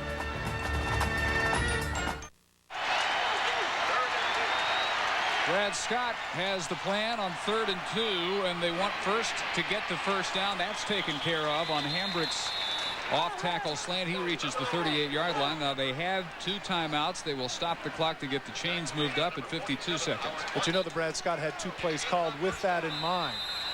Now at the 33-yard line, you would have to say, I'm guessing just based on that 36-yard field goal earlier, 30-plus, they need another 10 yards to get in field goal range. Incomplete again. Once again, Wright had what he wanted. He had the short corner, and Zola Davis was open. He just could not deliver. Plenty of time. Ben Fleming, the intended target. The injured Tiger is the strong safety, Antoine Edwards. Number 1, Antoine Edwards, injured on the who play. fell right where Fleming made his cut at about the 20.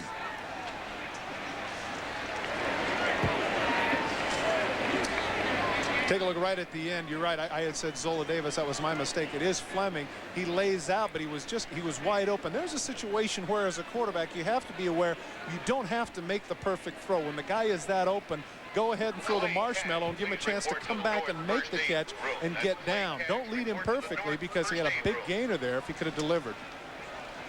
Edwards is a sophomore from Starkville, Mississippi, the 4th leading tackler. Able to get him away from Jackie Sherrill, eh? Yeah, somehow. Left town, left the state. And appears to be okay. Not limping as he heads toward the sideline. 39 seconds. 2nd and 10 for Carolina. That field goal was a 36-yarder by Morton, so they're still a ways away from what would be comfortable range. His career best is 48. Levitt in high school, this is why every team in the country wanted him, had a 62 and a 60-yarder. But don't forget, that's teed up. That tee is gone, and believe me, that makes a big difference to a kicker. I talked with my friend Dave Robinson, an outstanding place kicker, and he told me that. Big difference between high school and college. Out of the shotgun. Open. There's the 2nd completion at last, and the catch by Calvin Owens takes him out of bounds. A gain of 11. Stops the clock at 34 seconds. And a big one it was. Now they are in field goal range, and on top of that, able to get out of bounds and stop the clock. They're not in a desperation hurry up at all with 2 timeouts and 34 seconds. That's why I don't understand why they didn't huddle here. The clock is stopped. Get in the huddle and be sure. Play fake. Pressure on Wright. Gets away. Fires. Incomplete. Owens thought he had it near the goal line. Well, I tell you, I was impressed with Wright. He steps up. He steps up. Take a look at the pressure. First from the backside, then from the front side. Almost gets caught there. Now he steps up, guided his legs, and he's able to deliver the ball. Take a look as the ball hit the ground. Oh, man, that was close. That was, yeah, I know what you're saying. Okay, you're the broadcaster, and you're telling me, okay, it wasn't that close, the ball hit the ground. As a receiver who used to beg a lot, just telling you, I thought he meant I had to catch. Trap's as good as a catch to you guys. Heck yes. Utah pass. Shovel. Inside the 15 before he is dragged down is Steve Mixon. Dragged down by Edwards, who apparently is okay, but Mixon on his first carry of the night, 17 yards. Take a look. The fullback doesn't get that many opportunities. Everybody's all over Staley, right? Well, Mixon gets there, and take a look at the block that enables him to get open. That was number 78. Great tackle that he had there. His tackle in that case, which was Travis Whitfield, enabled him to get into the open field. When you're a fullback, they don't pay that much attention to you. Nose of the ball is right at the 10. I don't think they're calling it 1st and goal, though, but in essence, that's what it is. 18 seconds. Play action. And Wright scrambles. Directs traffic and incomplete toward the back of the end zone. Owens, the nearest target, with 11 seconds. Now there's the thing that you pointed out earlier in the other drive that he did not do, which was throw the ball away. He really didn't have a shot at anybody. Excellent coverage by Clemson in that case. Once again, he broke outside of the contain, but Clemson was able to cover the people they needed to. Right last time, of course, gets sacked. This time he's able to get the incompletion. The only downside of it is that it costs him an awful lot of time. And now with 11 seconds left, you have to wonder if they've only got one play remaining before they kick the field goal. Probably so. Unless it's just a real quick pass. And with the timeout or two remaining, now he used the timeout here.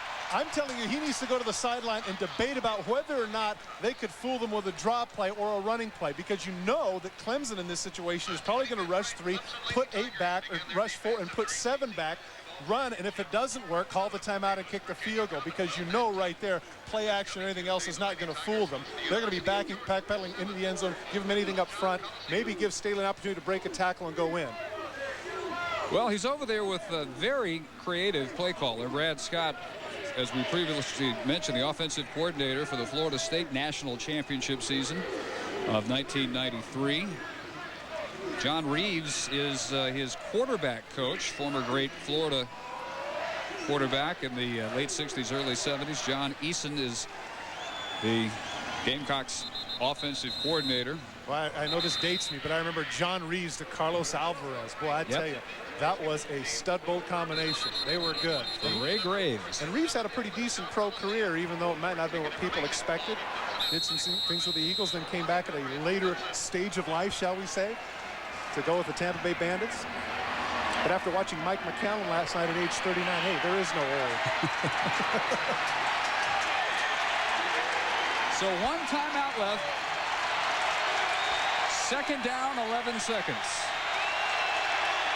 Quarterback draw will be big here. And the right guard moves. Boy, oh boy. What a mistake.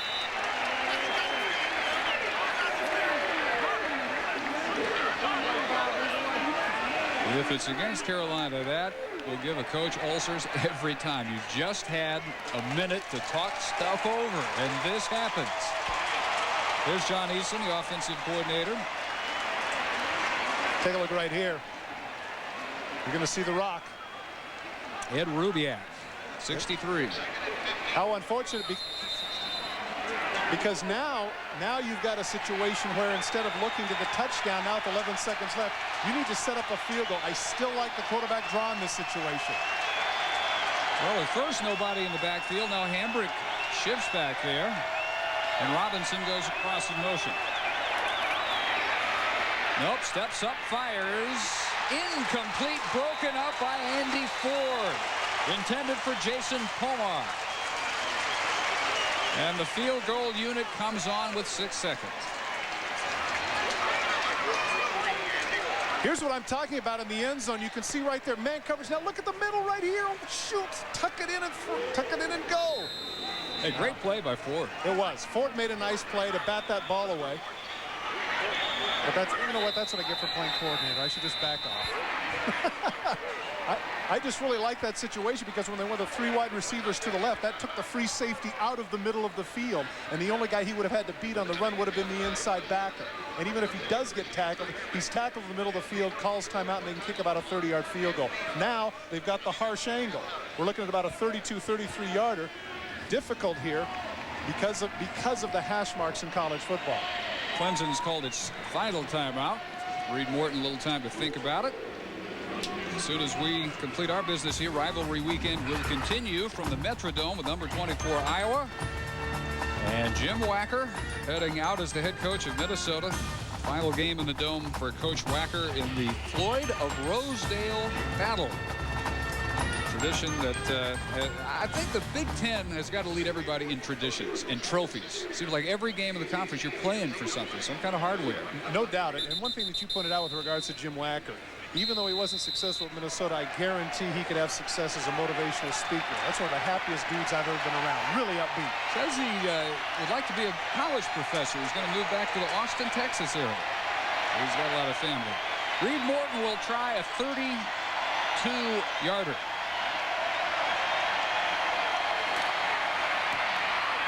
And to make it a one-point game at the half, he's got it. Here's what I like. Now, I know this is a small point. Did you see what he just did? He pointed to all of his offensive linemen. He pointed to his snapper and pointed to his holder and thanked everybody. You know what? I know this is a funny thing. Just once, I'd like to see one of those receivers or guys score in the end zone, score, and instead of spiking the ball or dancing, turning around and going like this, holding up 10 fingers and going, thanks, thanks, because everybody contributed. Well, you're asking for an awful lot there. You're asking for a massive personality transfer. Well, I know, but right there, he gets the nice snap, the good hold. He punches it through from the difficult angle, and then his reaction. Take a look at his reaction. Okay, thanks, Barnhart. Excellent hold. Now watch as he points. Thanks to my snapper. Thanks to my snapper, he says. Thanks to my guards. Thanks to my tackles. I like it. I appreciate that. See the pointing? Thank you, thank you, thank you. And hopefully, if he misses a big one, then they'll reciprocate and give him a break. Well, or Morton would go, my bad. Pats his chest and said, my bad. Like he's going to point at the 300-pounders and say, that's on you. That's right, exactly. Good-looking ball game, huh? Steve Florio to kick. Dribbler. And this is going to run out the remaining time for the first half. John Thompson had the return. Yeah, this one has more than lived up to its billing. Clemson a 6-point favorite. The lead at the half by 1 as we return you to the studio and Mike. All right, thank you very much, Dave and Todd. A most exciting day as college football on the weekend live up to all the hype. Rivalry Saturday, it has been that and more. We've had last-second field goals. We've got an overtime game. We'll tell you all about when we return on our ESPN2 College Halftime Report. Stay with us.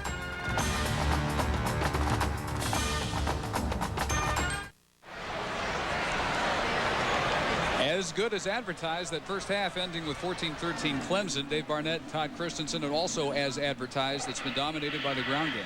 Well, it has. Deuce Staley has come in, and he has been as good as advertised. After missing 3 full games, he has been outstanding. You can see here, he gets the touchdown initially with the great vertical leap. But on the other side, Clemson has established the running game. 190 yards in the first half alone. Dunnican in for the touchdown. Clemson up 14-13. There you see the rushing yards, 190. Only 16 passing. Both teams have struggled in the passing game. Total yards pretty even. No costly turnovers, and that's one of the reasons why we've had a very well-played first half. Clemson won the toss, and in the first half they deferred, so they will receive the second half kickoff. Steve Florio ready to send it on its way. Sam Zanders and Michael Allen are back. Zanders juggles. It begins his return from the 10 and forward to the 32. Where it'll be Green and the Tiger offense back to work. Green's numbers in the first half, 2 of 6 through the air for just 16 yards. 3 keepers for 25 yards, and the big number belongs to Priester, who early on his first carry of the game, in fact, broke a 65-yarder. 9 carries, 113 for the first half for Priester. And right back to work on the ground. Raymond Priester to the 37. Let's check in down on the sideline with Pam. All right, Dave. Close game. Some people might be surprised, but Clemson coach Tommy West says it's exactly what he expected. No turnovers in the first half. And Coach West says if whoever turns the ball over in this half probably will pay for it and lose the game. And he also says the big thing, keep running the ball with Priester, but they want to contain South Carolina's quarterback better. Dave? It's some big problems with Wright in the first half. West, though, loves the month of November, as you just saw. He's only lost once as the head man here. Priester takes the toss near the first down marker at the 42, where Ree Wiggins and Benji Young combine to make the tackle. Play this game with me for just a second. Eddie George is the only other one that comes to mind. You know how numbers set people apart? What's another famous 27 you can think of? Eddie George. Yeah, he's the first guy. Yeah. That's the only guy I can think of. I like that only because some guys, when they choose the number, do it because they want to establish themselves. They don't want to be like everybody else. They want to set themselves apart. Certainly Priester has done that at his university.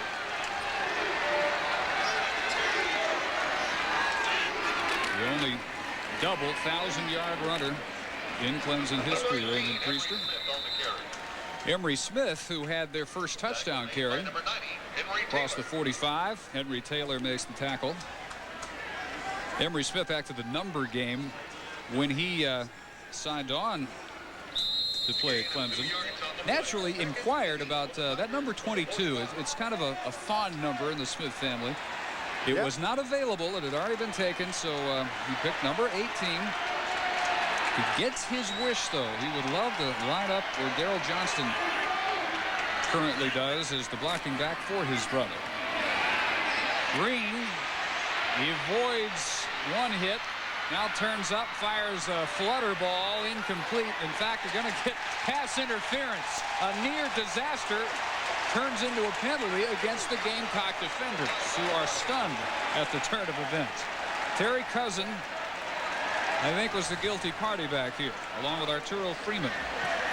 One of the frustrations here is that when you have the scrambling quarterback, you want to know where you are in the field. The pass rush forces Green to the right. Now when he throws back against, the free safety should be able to see where the people are. Now play the ball. Play the ball. Don't play the man. Play the ball. And you're right. Cousin is the one who's guilty of the infraction. Cousin needs to come up, jump over the top, and make a play. Instead, he plays the man and holds onto his arm. And as you pointed out, costly 15 yards, a real gift for the Tigers. Joe Woods actually playing DB along with him. He was trying to swat that ball away from the possible interception. Cousin, though, helps him out. Move it up inside the Gamecock 40. And the drive continues. Priester through the first wall and close to another 10. Ben Washington dragging him down at strong safety. Priester at 6'1", you might not think would be that effective, because at 6'1", that's actually fairly tall for a running back. But look at the forward lean. A great deal of his body is through the middle in those thighs and buttocks. And with that great center of gravity, he's able to run through the arm tackles of the Cocks up to this point. He got 9. And easily picking up the first is Kelton Dunnican, who had the second touchdown for Clemson in the first half. Don't forget, as soon as we complete business, Iowa, Minnesota from the Metrodome, 8:30 Eastern.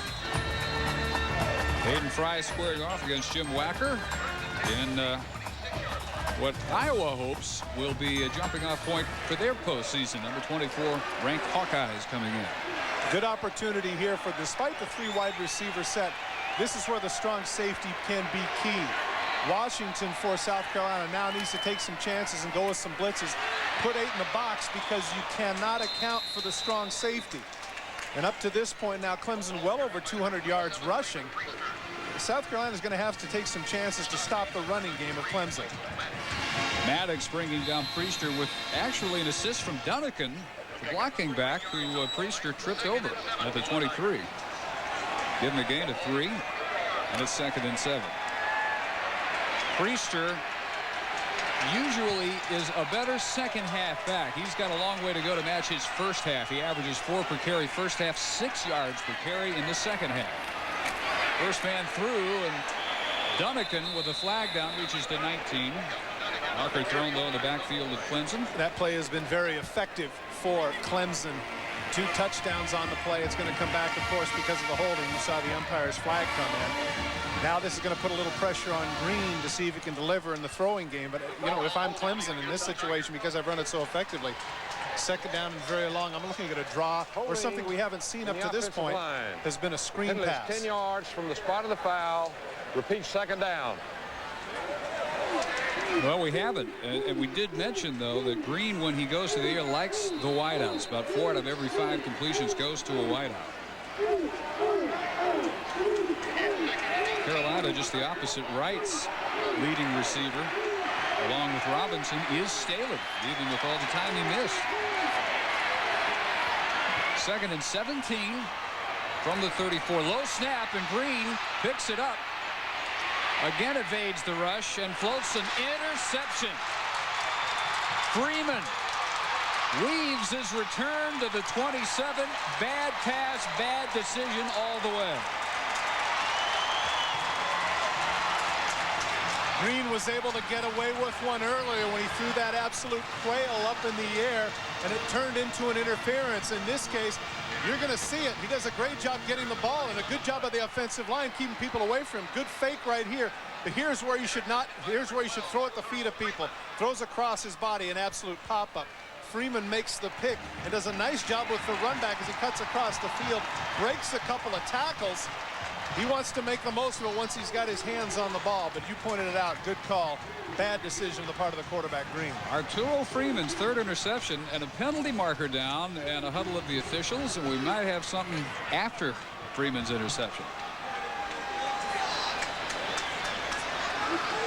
Penalty is against the Tigers. Illegal block on the offense. Penalty is declined. After the play, there's a non-contact, unsportsmanlike foul on the orange team. It's a 15-yard penalty. First down. Well, that falls into the heading of a big-time shift of momentum, doesn't it? Well, coaches had wondered who would make the first turnover. That has been answered, and it's worse than just the change of possession. They also improved their field position by some 15 yards, and they start from their 43. Anthony Wright with a give to Staley, who finds no room whatsoever. Tried to cut back toward the middle. First man there, Trevor Price, quickly joined by Anthony Simmons. Well, you and I have talked about this. I'm one of those people that when you get a turnover, I really like the opportunity to go for it right away. Even though your quarterback is 3 for 16, great opportunity when you have a chance to play and to go with a big play. And somebody who is back in the game now despite the separated elbow is Dingle, number 52. We thought he was going to be out for the game, but he's back in. That is amazing. But he helped out on that stop. Turns this play inside. Again, Staley with no room. May lose one. There you see Dingley was actually in on the play. This says a lot for Clemson's defense because the momentum had shifted after the interception plus the penalty out to the 43-yard line. You think, uh-oh, what's going to happen now? 2 straight times they go to Staley, and 2 straight times the Clemson front seven has stuffed him. You see Dingle forces him back against the grain. Washington Price et al. Put him on the ground. Can't believe Dingle has returned to this game. He's out now in the passing situation. Blitz threatened on 3rd and 11. Wright fires an interception. Antoine Edwards runs it back inside the 5-yard line for Clemson.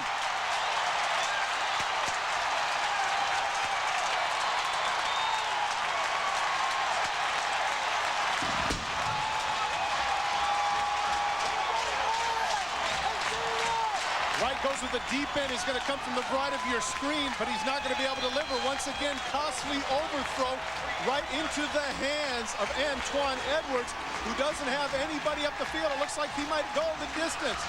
Instead, he is tackled inside the 5, and just as you made the address at the beginning of the first half, no turnovers now, 2 turnovers back-to-back, but this one costly. Clemson now set up shop inside the 5. Brought it back 56 yards. Emery Smith flagged down. Smith burrows his way near the 2.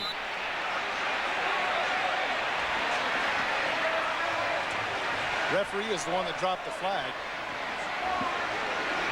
It's going to be against the Tigers. One more look now at the tremendous work by Edwards on the interception. This is a deep end. He has pretty good protection. Just overthrows it. Right there, completely overthrows his man. I believe it was intended for Zola Davis, and that was an absolute gift for Edwards. He has a terrific run back.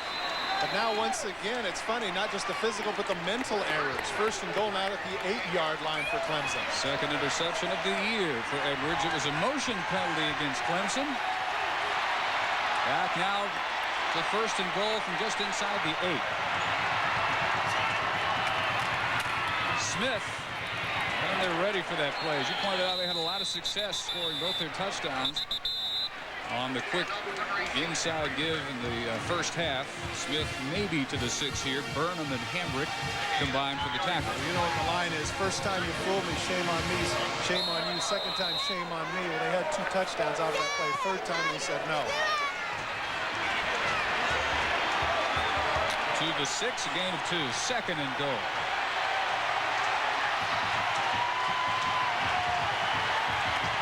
This time it's Priester. Oh, man. Rush to the 5 as the Gamecock defense stiffens. Benji Young along with Burnham this time. Remember, Benji Young was the one that ran down the reverse. Good looking hit here, because remember, Priester, 230 pounds. Look at him. He's got a 5-yard head start, but bam, he's the one.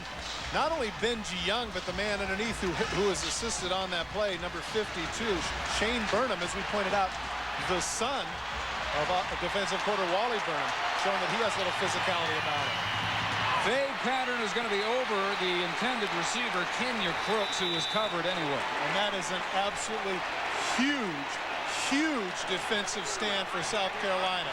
Clemson, having rushed the ball for over 200 yards, gets a first down inside the 5, and now has have to settle for a field goal. I tell you what, Burnham and the defense of South Carolina has got to feel very good right now. Timing is way off on this, and there's double coverage. He has no chance. If he actually makes the throw where it's supposed to be, Freeman probably gets the pick. 22-yard effort, Paget, and good. But you're exactly right. To settle for 3 when they had first and goal from the 3, not bad at all for Carolina.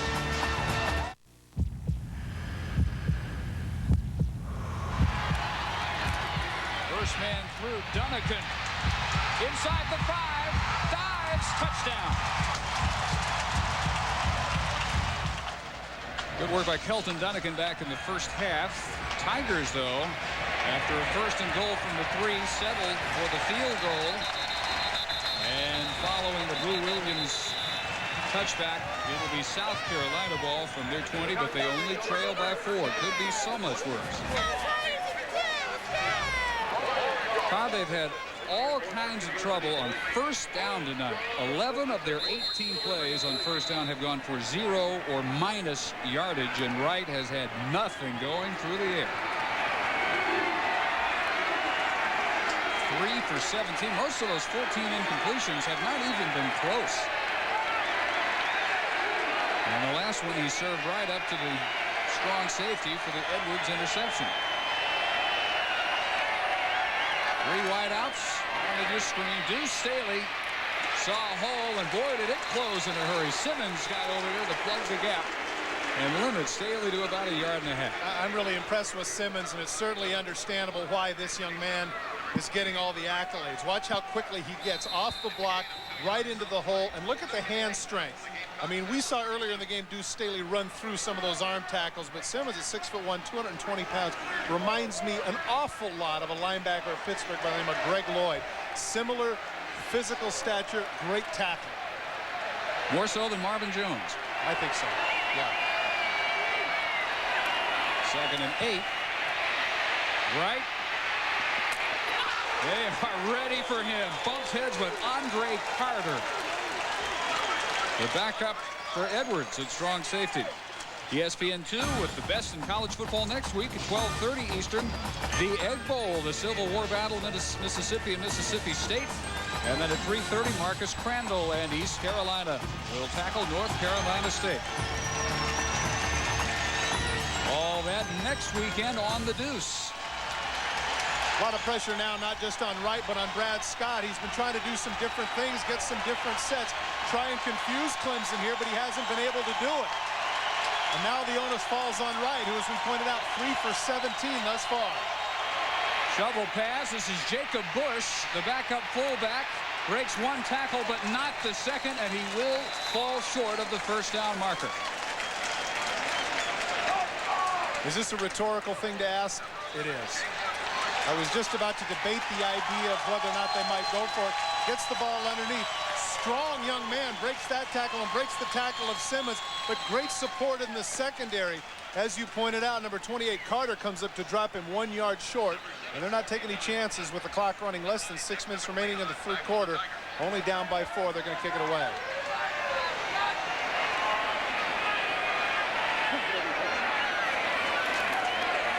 Dexter McCleon is deep. Love it. Bit of a short wobbler and wiped out right at the 37. 33-yard kick, and Burnham delivered the shot. 5:41 to go, third quarter. Yes.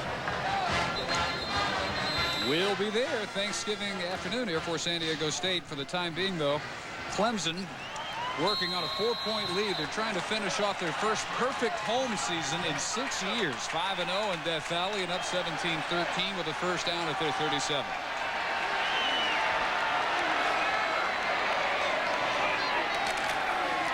Toss to Priester. Not much blocking developing. And a gain of just 2. Let's hear down on the sidelines from Pam. All right, Dave, and here at Frank Howard Field, something relatively new, a couple of years old. It's the Ring of Honor, which is on the far sideline. 4 former stands out in Clemson football history being honored. Steve Fuller, who played quarterback here. Frank Howard, for whom the field is named and was here for a half a century as coach and athletic director. Banks McFadden, a player in the 30s, both basketball and football. His number's retired. And Jeff Davis, a linebacker who was on the national championship team in 1981. To be eligible, you have to be in the Clemson Hall of Fame, and, very important, you have to have your degree. Dave? Pass is caught by the tight end, Lamont Hall. Just his 7th catch of the year. Goes for 12 yards. Last year, the Tiger tight ends combined for 0 receptions. They are not a big part of the Clemson offense. Well, now, yesterday, remember, Tommy West came over to him and he pats me on the shoulder and says, "Hey, you look like you could still play." And I said, "Not in your offense." Jeez, as much as you throw to the tight end. That's why you saw Hall's reaction. He ran back to the huddle. He was holding the thing up like it was a trophy. You'd have thought he scored an 80-yard touchdown. Just thrilled to get his hands on the ball.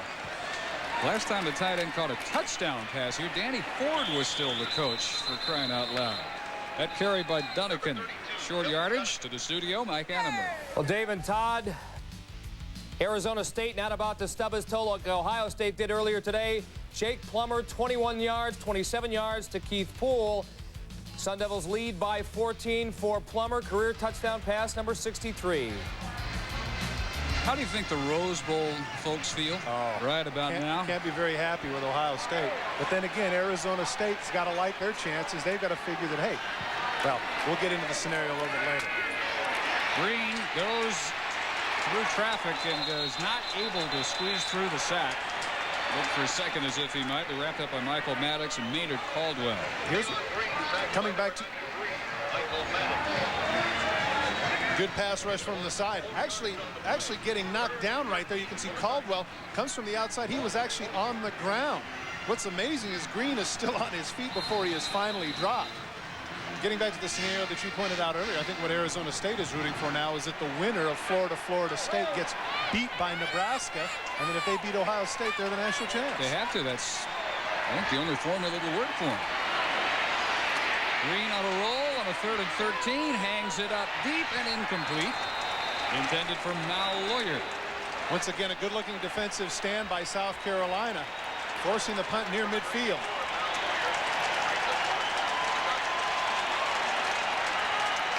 Wally Burnham engineering the massive turnaround defensively for South Carolina. They credit it to, if you boil it down to one word, attitude. They go out expecting to force the issue this year, which was not always the case. Kevin Laird will kick to Corey Bridges, standing just about at his 20-yard line. 3.5 minutes to go, 3rd quarter. Whoa. Big kick. But a touchback. 52 yards, but a net of 32. 3:22 to go in the 3rd. 17-13 game.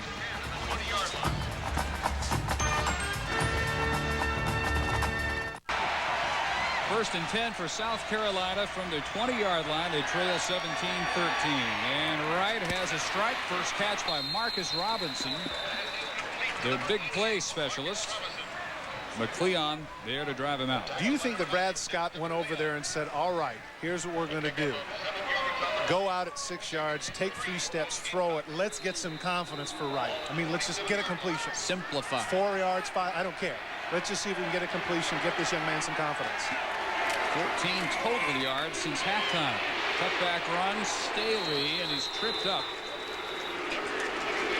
by Raheem Abdullah. There's somebody, I got to tell you right now, there is somebody, Staley, I mean, who's going to be in the tub. I'm telling you right now, he's going to be in the tub. You know, it's one thing to have your ankle and everything else, but you're not used to getting hit. He didn't have any pad work this week, hasn't had basically been hit for a month. Now all of a sudden he's got to go into this huge game against a physical defense. I guarantee you 22's in the tub tonight. Well, I got a question on that subject. After this 1st and 10.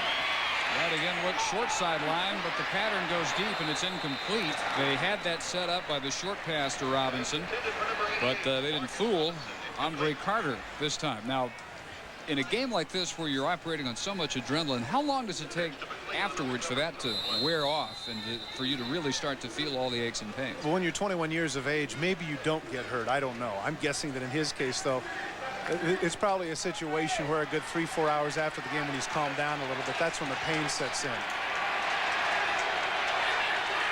And a good return tonight. Very solid. 2nd down, incomplete. Under some pressure, but nowhere near a guy who was wide open, Corey Bridges.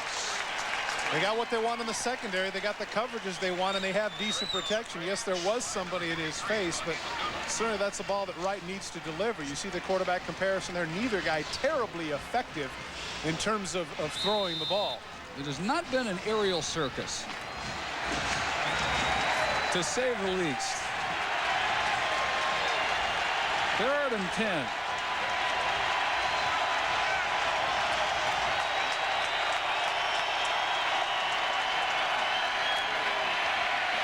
Wright with time from the shotgun, caught over the middle by Jason Pomar. By far his best pass tonight.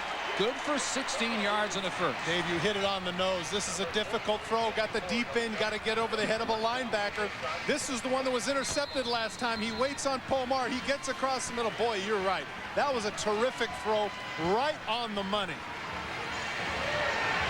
Going without the huddle. Page from the Florida State days for Brad Scott. Number 52, 3rd quarter. Deflected and incomplete. Abdullah, boy, the book on him was correct. He's going to make something happen. Half the time, it'll be good. Well, in his case tonight, it seems to have been all good. Remember the bootleg that could have gone for the touchdown. He drags down the quarterback, bats down a pass. He's been in on a number of plays tonight. Well, he's working his way back into the good graces, it looks like. They had him listed 3rd team, but he's playing like a starter. Just a freshman from Jacksonville, Florida. 4 wides. Staley with a quick hitter. Edwards has an angle on him. Down at the 13-yard line is Deuce Staley, 36 yards. Here's a situation where, despite the struggles that Wright has had, because he has thrown the ball 20 times tonight, that has enabled, or forced rather, Clemson to be, in a lot of cases, a nickel situation. As a result of the nickel, the offensive line bump people who are in a pass rushing mode, and that creates the big gaps. And with the number of defensive backs with their backs turned to the quarterback, that enables Staley to get some extra yards. So here's a case where the pass sets up the run. 114 yards for Staley. Off the left side and inside the 10-yard line. They estimated that he would probably be 70 to 80% effective. But what I find that's very interesting, and this is a coach speak thing, and it's funny when we get a chance to chat. Well, if Deuce is ready, you know, we'll try and get him in and see if we can work him into the offense. Yeah, right. He's the whole show. Come on. I mean, that's He's a little nobody. That Scott is kind of kidding with us. You know, we haven't had him in an yeah, right. Okay, 1,000-yard rusher. He's your horse. He gets the ball.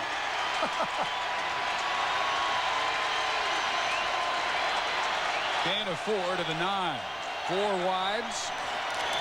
But they again give it to Deuce. And he weaves to the 2.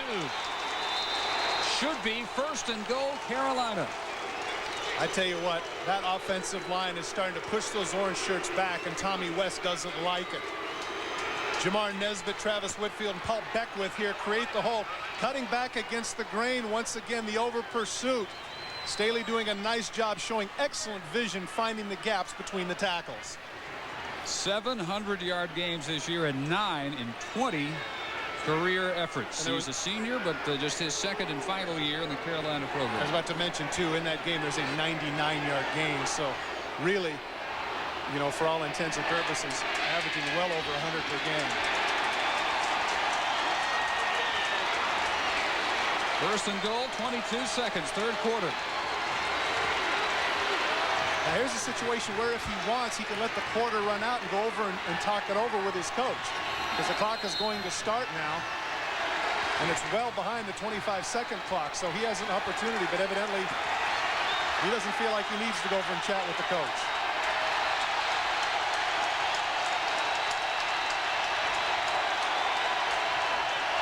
Nope, it's pretty easy. Give it to Deuce. Deuce reaches, does not quite grab the goal line, but he is inside the one, and that will do it for the third quarter. What an amazing push by that offensive line. Boy, oh boy. 15 more minutes in the battle for South Carolina bragging rights. 17-13 Clemson. The Tigers' 5-game winning streak in some jeopardy. They do lead by 4 as we begin the fourth quarter. Not many Gamecock fans at Memorial Stadium, but those who are here have a great look at second and goal inside the one. Leaping Staley, touchdown. And those people on that end are thrilled that they didn't score at the end of the third quarter, because now they can cheer like crazy for their boy Staley.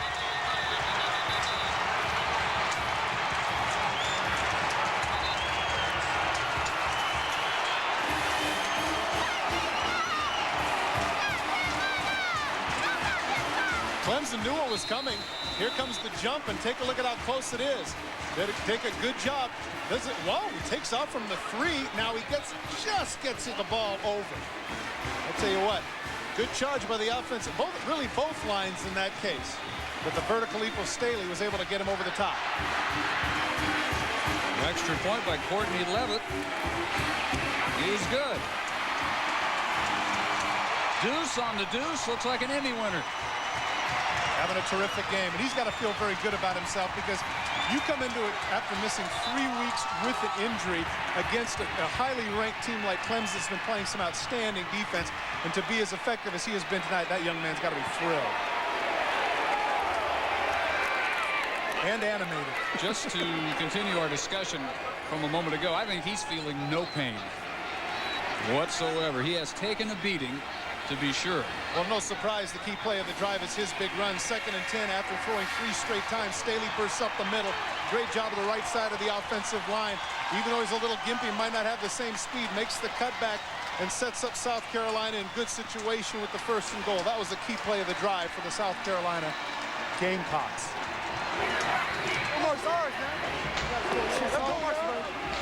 80-yard drive, 11 plays. Deuce Staley the whole show. In a back-and-forth game.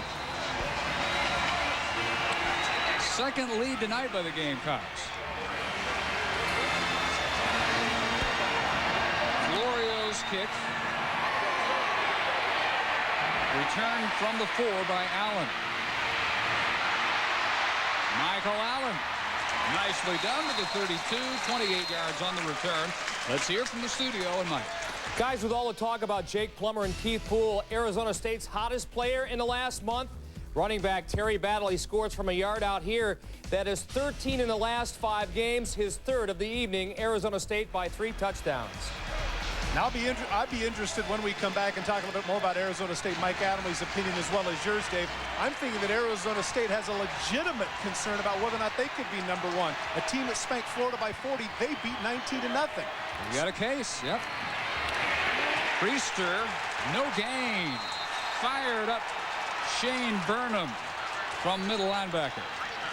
ESPN2 proud to bring you the 52nd Grey Cup tomorrow at 6:30 Eastern. Toronto led by league MVP Doug Flutie. Remember him? He returns to the Cup for the first time since '91.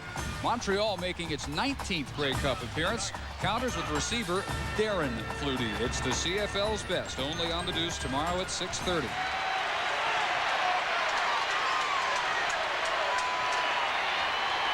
Second and 9. Green on a roll, pump fake, did not see who was bearing down behind him for the sack, and he paid the price. John Abraham, 4th sack, the top figure for the Gamecock defense this year. Well, the assumption is when you roll to your left, there's no way that this man can get there, right? Wrong. Take a look at the speed of number 95. Abrams comes from behind and strips the ball, almost gets it free. You know, you have to make the assumption from the backside you can't get caught by a defensive end. But this is what they're going to more and more. You've got 220, 230-pound defensive ends that can run.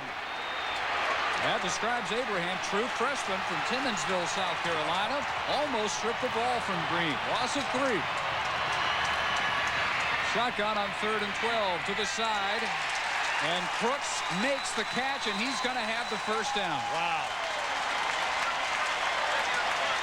First catch tonight for Kenya Crooks. Green picked the right time to make a good throw. He's only looking at one guy, and that's Kenya Crooks, who slides down and makes the catch. Outstanding catch by Crooks, but a pretty good throw by Green, who delivered it in a spot that only Crooks could get it. Both these quarterbacks are not going to enjoy looking at their numbers in the paper tomorrow, but when they've had to, they have each stepped up and made some clutch deliveries. We also have to figure that right there, Wally Burnham's got to be frustrated. He had exactly what he wanted. He had 3rd and 13 with a quarterback who had struggled up to this point. An injured player on the field for South Carolina. I believe that's Wiggins. Lee Wiggins, cornerback. Has to go all the way across the field to get to his bench. He's been on a couple of big plays this evening. He has been a block kick specialist throughout his career. 7 blocked kicks in his first 2 years, none this year. His coach says really the only thing that's held it back are the rule changes. That made it a little bit easier for the snapper especially. Yep. Well, I wish they'd have done that 20 years ago when I was snapping, but no. Brad Scott, you can sense a little frustration there. He thought they had him there 3rd and 13, but Green delivers on the money and keeps the drive alive for the Tigers.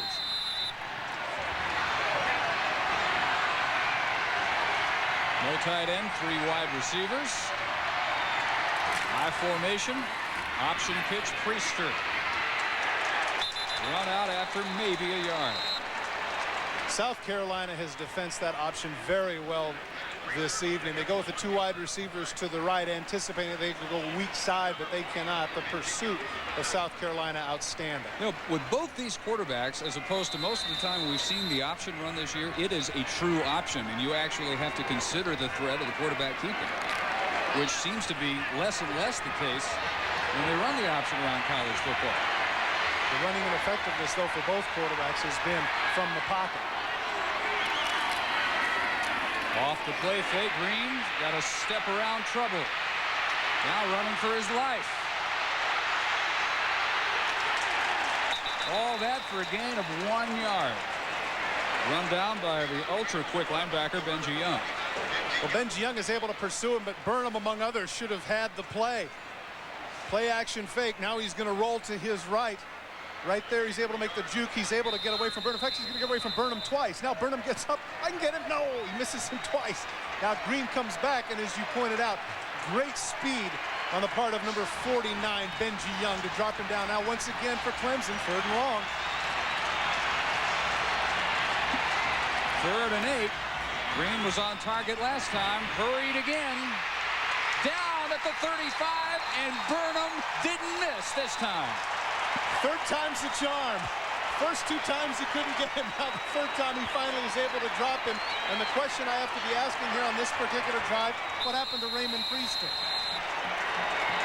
Nealon Green, you can see, first is forced out of the pocket by the rush by number 95, John Abraham. He forces him out, and Burnham is able to get him by the shoelaces. Pretty happy about it. Hey, Dad, what do you think of me, huh? Not bad. 10-yard loss. Off the side of Layard's foot. It's a bit of a hop and out at the 29-yard line. Punt travels 35, 11:34 to go at Clemson. ESPN2's presentation of college football is brought to you by the Palm Quarter from Panasonic. Its tapes play in your VCR. Death Valley, not a real happy place at the moment because the Gamecocks have a 3-point lead. They take over at the 28-yard line, 1st and 10. 2 tight ends, extra blocker for Staley, who is tripped up at the line of scrimmage. By Anthony Simmons. To Mike Adamley we go. Dave and Todd, Alabama, of course, trying to earn a spot in the SEC championship game by winning the West. They're on their way. Freddie Kitchens to Michael Vaughn. Touchdown. The Tide leads 17-0. 3:32 left to go in the first. Guys? Much better pass than the last one we saw Freddie Kitchens throw last week, but he's recovered evidently. Great start tonight for the Tide. First time both those teams entered that game off a loss in 14 years. They fake right, wanting to go deep. Hangs it up for Robinson. Robinson at the 20. Wow.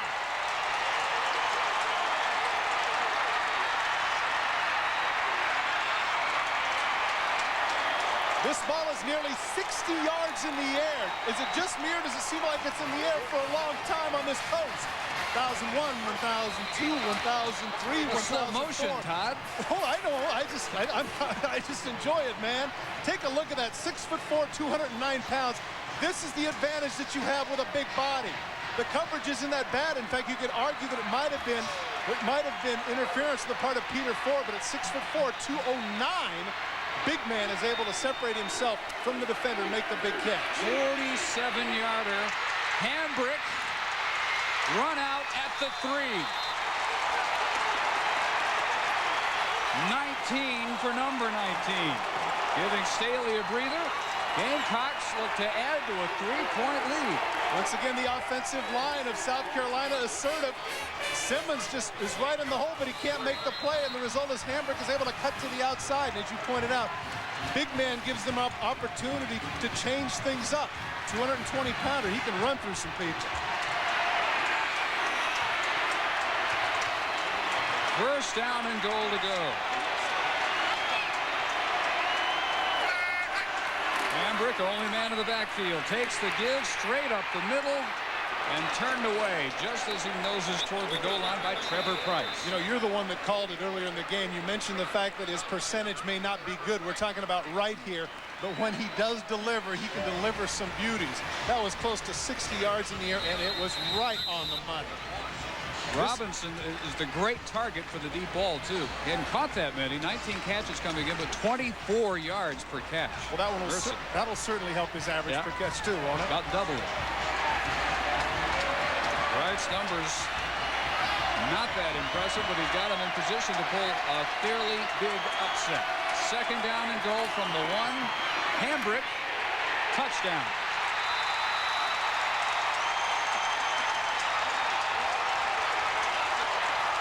It's okay with Deuce. He'll share the glory. Troy Hambrick gives Carolina a 9-point lead. And if you're a South Carolina faithful, you've got to like the direction your running game is headed for in the future with that young man. Nobody in front of him, 2 orange shirts. He runs right between the 2 of them for a touchdown. 220-pounder. I tell you what, he needs welding glasses for how bright his future is.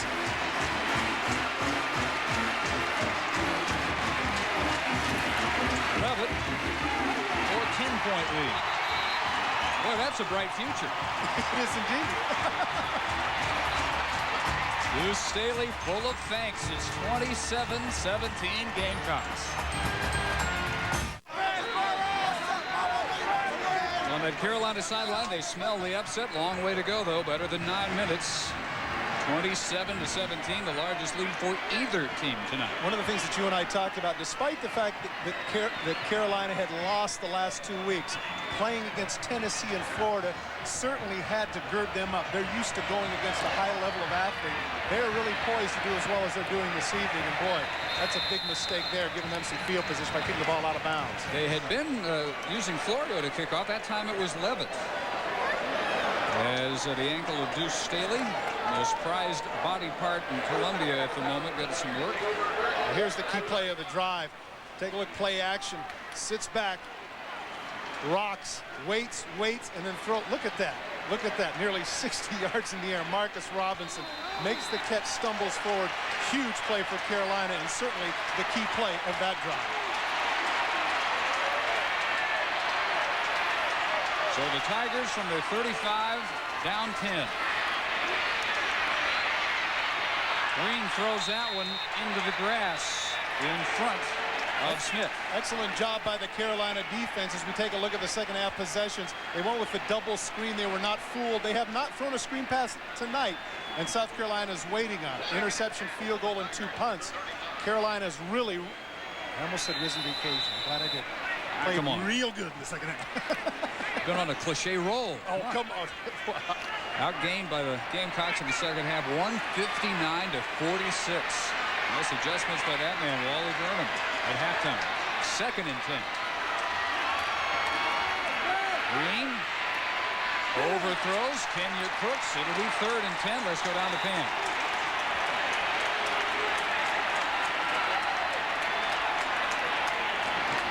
A lot of attention being paid to Deuce Staley's right ankle. He twisted it just a little bit, but the assistant trainer says that Staley will try to play again. A lot of people looking, and after Carolina scored that last touchdown, guys, Staley put his hand to his neck and said, it's over, but there's still lots of time left, guys. Pam, one of the things is while they pay attention to Deuce Staley, I'm surprised here, Dave, that they're not giving Raymond Priest the ball. There's 9 minutes left in the game. They're only down by 10. They have time. A couple of series in a row. He has not been featured. Short yardage. All Brian Wofford gets here on the little turn-in, and a quick 3-and-out for the Tiger offense. Shane Burnham, who ended the last series with a sack, ends this one as well. And his dad, Wally Burnham, making all the right calls here in this situation, putting him in a chance to succeed and not get beat deep.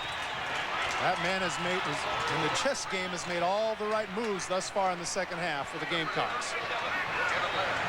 And you make a good point. When that drive began, they had enough time, needing 2 scores, to use the ground game on at least one of them. Now when they get it back, that may not necessarily be the case. Much better kick by Laird. They're caught at the 22 by Bridges after 41 yards through the air. 8:13 to play. Tigers down 10.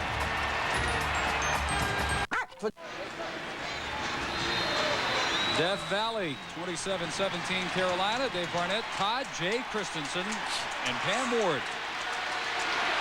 Total yardage, South Carolina with its domination in the second half. Less than 50 yards for Clemson. Struggling through the air. On the carry by Troy Hambrick, no gain, runs right into Trevor Price. Now a question resulting from Pam Ward's last report.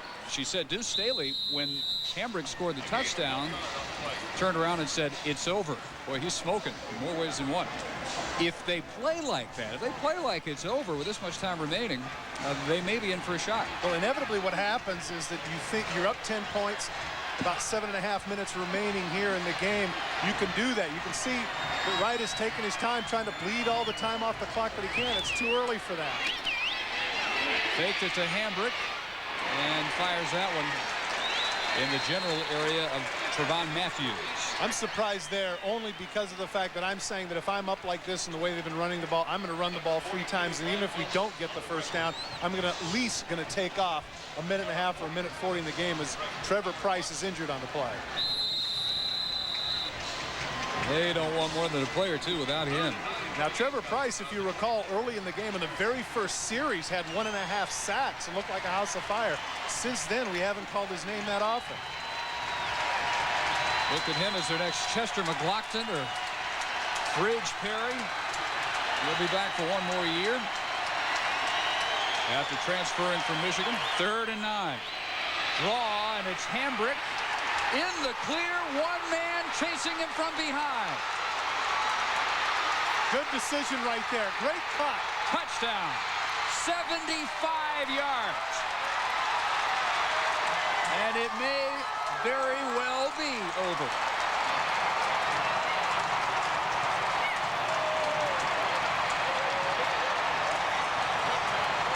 A very predictable call by South Carolina, but Clemson is not prepared for it. Drop play to keep the clock running. Great blocks at the point of attack. Now when he gets into the secondary, he knows the man is chasing him. He feels him right there. Right as he feels like Abdullah may get him, now he makes the burst right there. And that throws Abdullah off stride. He can't catch up to him now. Hambrick, great instincts for a runner. 75 yards for the freshman. Boy, oh boy, that's a happy young man.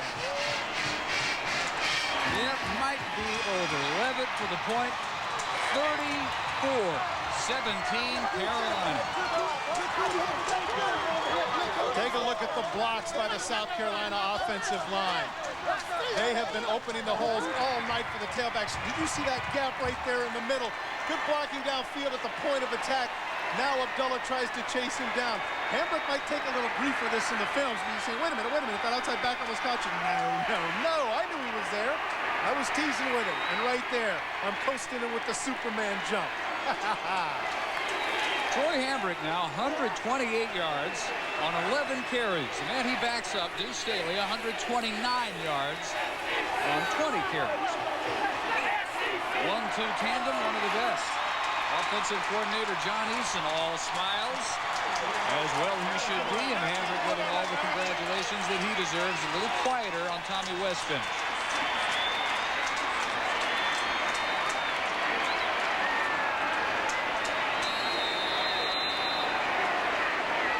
I would think that the bowl people, particularly the Independence Bowl, have to be very impressed with what they've seen here. Not only with Hambrick and Deuce Staley, but an exciting quarterback in right.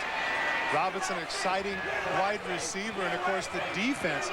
They have some tough people on that South Carolina side of the defense. I certainly, if I'm a bowl person, got to consider this team. Well, the Independence has a representative here, so he's all eyes, no doubt. Short kick return to the 39-yard line. And with 3 kickers, you'd think you'd get a little bit better than that. Reed Morton taking a turn that time. Now Clemson may be headed to the Peach, win or lose. It's still a very scrambled picture in the SEC. The ACC representative a little bit clearer to read. The ACC gets its 3rd choice to the Peach Bowl in Atlanta. The SEC has choice number 4. Right now all they're thinking about is how can they avoid again losing to Carolina at home. This would make 6 years in a row for the visitors to win in this series. Green, though, with a huge run on the quarterback keeper to the 47 of Carolina. Good for 14 yards. The running backs for South Carolina, as you pointed out, the numbers outstanding. And Hambrick's average per carry, look at that. That's over 11 yards per carry for Hambrick, and of course a lot of that due to that 75-yard scamper. But the impressive part of it really has been Staley. Coming back from that injury, who knows? Your confidence isn't there. You haven't been hitting the longest period of time. For him to come out and get a 100-yard game, just outstanding. Tom, we just saw a note for those of you paying attention to the bottom line that will send some shockwaves out of Alabama. Green will again keep. No, pulls up, might have been past the line of scrimmage. It's incomplete. He was very close to the line of scrimmage. Bottom line note, we just showed you Gene Stallings is expected to announce his resignation following tonight's game with Auburn. Wow. Not been a good week in Tuscaloosa after their loss and the way they lost to Mississippi State last week. Even so, that would be a fairly major surprise. Gamecock fans, few though they may be in Death Valley, have 6.5 minutes still to sweat out. Clemson has not lost at home all year. They're in big trouble here. Stretching, incomplete, intended for Crooks. Ben Washington timed his coverage perfectly. If Washington was looking for the pick, he might have been able to come up with it, but watch him play center field and come over. He sees open on the fade, just a little bit long, and he says, no, you're not going to hang on to that ball. Pow! Good job of playing center field, and Washington comes over and wants to deliver the blow. If you're going to catch it, I'm going to make you pay for it. Even if you don't, I'm going to administer some pain.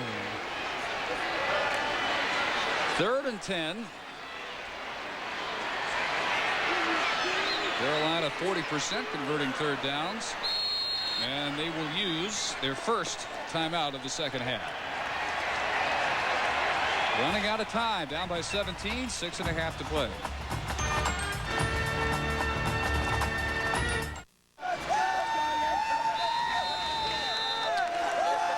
Again, as we just pointed out, there is a report out of Tuscaloosa, Alabama, out of Birmingham, actually, tonight, that Gene Stallings, the Tide head coach, expects to announce his resignation following the Auburn game. That is the report we have out of Birmingham. In the general area of the sideline, what a catch by Kenya Crooks. He brought it in 24 yards, and the drive stays alive for Clemson.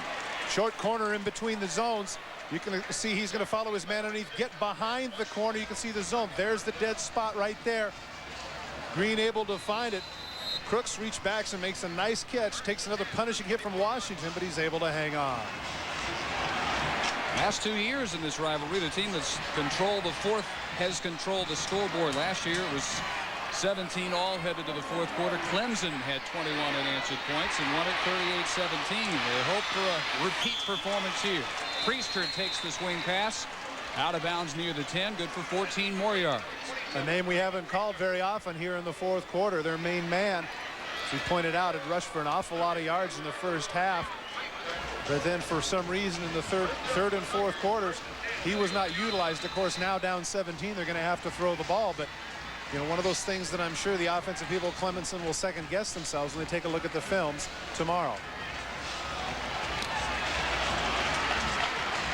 Mike Robbins into the game. Top of your picture, wide right along with Brian Wofford. Woods and Crooks are wide left. Lone setback is Priester.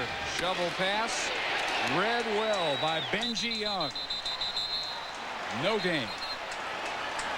Well, South Carolina had come with a blitz on the inside, and of course, in that situation, that's not going to be as effective. All the lanes are covered by South Carolina people.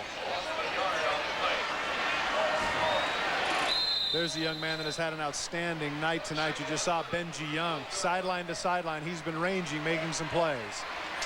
While it was still the kind of game where Priester could control it, he was almost unstoppable. 18 carries, 137 yards. Now, though, they've got to throw. Here comes Wofford slanting in all the way to the end zone.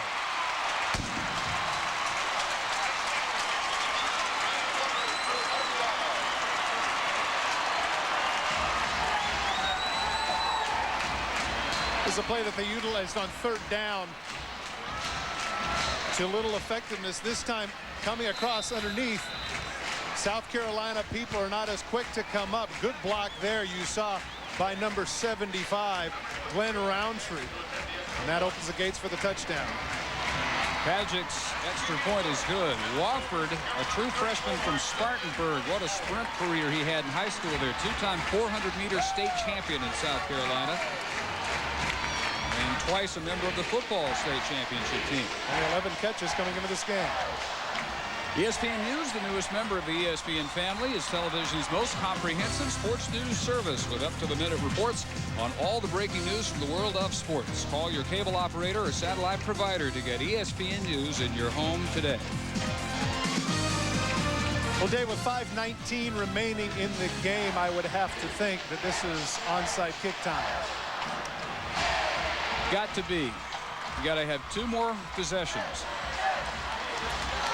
If you kick it deep and play field position, then you run the risk that 2, 3, 4 first downs later, there's no time for 2 drives. Certainly the key play of the drive was Kenya Crooks' catch with the short corner. Take a look at it here. This is not the play. This is where he gets whacked. But the play later right after that is the one where Crooks runs the short corner, sets him up with the catch, enabling Wolford to catch the flanker screen and go in for the touchdown. Now, interesting here as to where they might go. You can't miss the direction. They haven't put everybody on the one side just yet, so hard for us to tell. Well, they blasted deep. How about that? Over the head of Cousin. I don't get that. Touchback. I don't either. There's a lot of confidence in your defense, all you can say. Oh, it is a lot of confidence in your defense, but remember, you only have 2 timeouts remaining. So basically, here's a situation where South Carolina can run 3 straight plays with no effect, take off nearly 2 minutes of the clock, punt it away, give Clemson the ball at about their own 35 with 3 minutes remaining, having to score 10 points. That just doesn't make any sense to me. But then quantum physics doesn't either, so I don't know. Roughly the same. Yeah, pretty much the same. Tiger fans on their feet. And they comprise about 80,000 of the 83,000 plus in Death Valley. Troy Hambrick spins and has about 5 yards. Quickly to Mike Adamley for an update. Well, Dave and Todd, we, of course, are standing by for part 3 of our college football triple header here in the Deuce between Iowa and Minnesota. And moments ago, this was the scene at the Metrodome. A very emotional Jim Wacker in his final game as head coach, hugging his players, a few tears. We will join that game in progress following your game, guys. Every bit of that is absolutely genuine, too, from Jim Wacker. He says he will not coach again. 2nd and 5 for Carolina. Hambrick may lose one. Get a chance now to look at Kenya Cook's catch on the key play of the drive, the corner route. Take a look right here. He follows behind, goes to the short corner, able to get behind the zone, and he really does make an outstanding catch. Good concentration here. The ball thrown just a little bit behind, gets up in the air, makes the catch, takes the hit from Washington, but holds on. Crooks, I'd say that falls on having a muted enthusiasm as he points the one finger up and goes, well, yeah, thanks, but we're behind. Absolute must stop now for the Tiger D on 3rd and 5, under 4 minutes. Right on a keeper. And they've got him for no gain. Good call, though, by South Carolina, and now Clemson takes a timeout with 3:48 remaining. 1 timeout left for Clemson. 10 points down, 3:48 to go.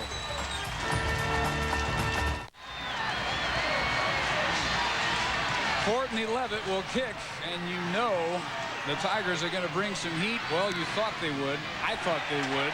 And it's still a very poor punt with no pressure at all. Even takes a Tiger hop. Mercy to the 41-yard line. And they didn't rush Courtney Levitt. Let's check in with Pam on the sideline. All right, Dave, about 83,000 fans at least packing the stadium here tonight at Frank Howard Field. Quite different than the first time these two teams met. It was 100 years and 11 days ago that South Carolina and Clemson first played. That was at the Columbia Fairgrounds before about 2,000 fans. They paid 25 cents a piece to get in. Cost you at least 100 times that to get in here now. Dave? Slant in Joe Woods. He's got room up the middle to the 25. Well, it's obvious that Tommy West knew something that we didn't with regards to his defense. The very scenario that I pointed out did play out. They went 3 times, 3:30 on the clock, but the punt was horrible, and now Clemson in excellent field position. They can get a quick touchdown. Very much back in this game. Shotgun for Green, sacked, ball is loose, but the Tigers fall on it at the 32. Maynard Caldwell from behind Green with the blind sack jarred the ball loose. Inevitably, one of the things that you happen, and you talked about it earlier when Staley said this is over with, defensively sometimes you can get a little bit stagnant. You go with your prevent defenses, and they keep picking on things underneath. That man, Wally Burnham, has to change a few things up. 2nd and 17 for Wofford. Did he catch it in bounds? He did at the 10. Wow. Well, he must have really drug his foot. From my vantage point, it looked like he didn't get a foot down. Let's see. Catch? No, he didn't. He had just lifted his foot. Just lifted his foot as he made the catch. Take a look from the left. Watch the right foot come up. It's up in the air. Boy, that's...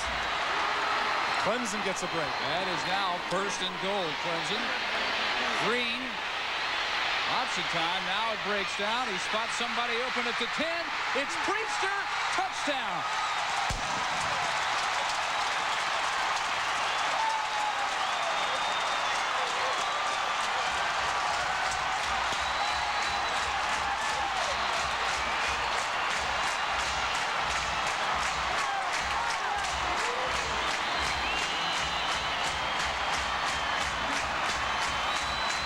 Boy, Green has struggled tonight, but all of a sudden starting to take on some Joe Montana. Padgett's extra point. Whoa. 34-31. Now take a look here. He's looking at one man right here is the corner. Now watch if we can slow it down right at the end. Watch the possession and where the foot is. Watch the catch. There's the catch. The right foot's up, and it's out of bounds. And look, the ball is up in the air right there. He never had control of it.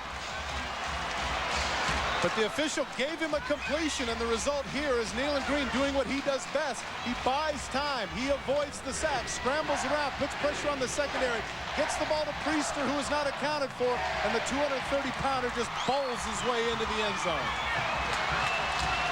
And that is the score of choice tonight, the dive.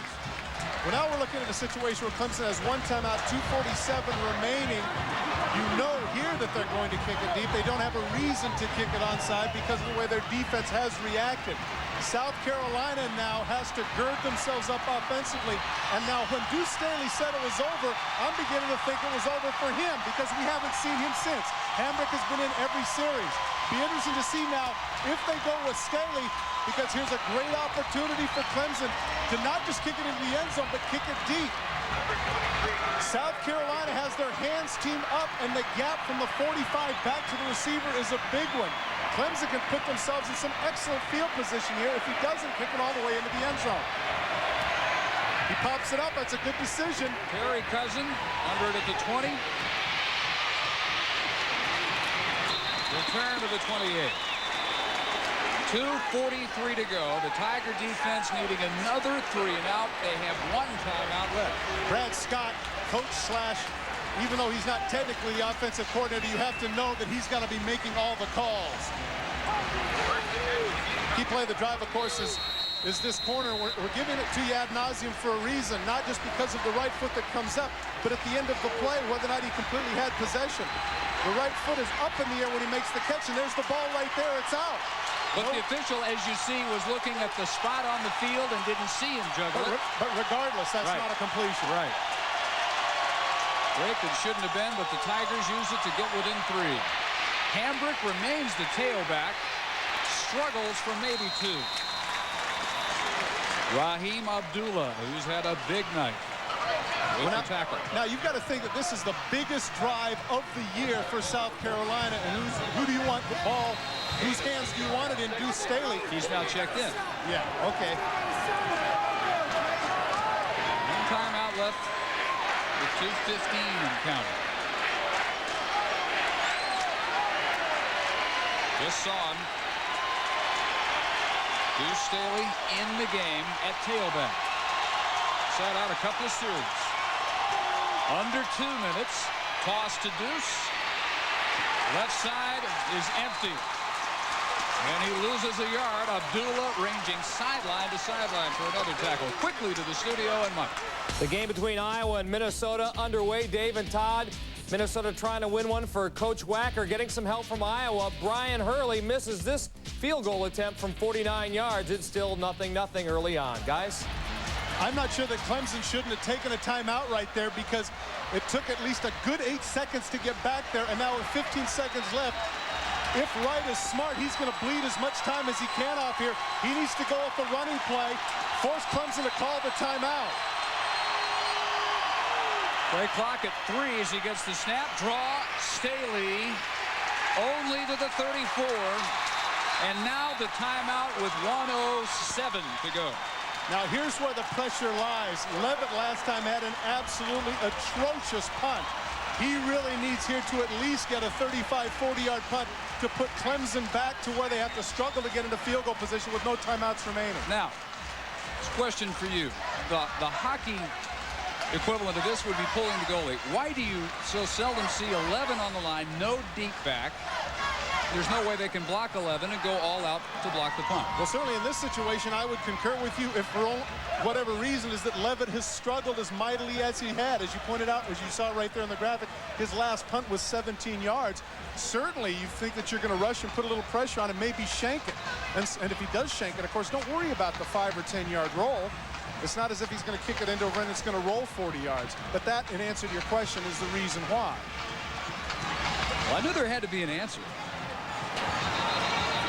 But you hardly ever see it. South Carolina led 34-17 before a stirring comeback by Clemson. Do they have enough time, though, to force overtime and maybe even win it in regulation? Carolina hanging by a thread to what they hope is a bid to the Independence Bowl. Better kick by Levitt with no pressure at all. there, caught by McLeon at the 28-yard line. A 38-yard kick.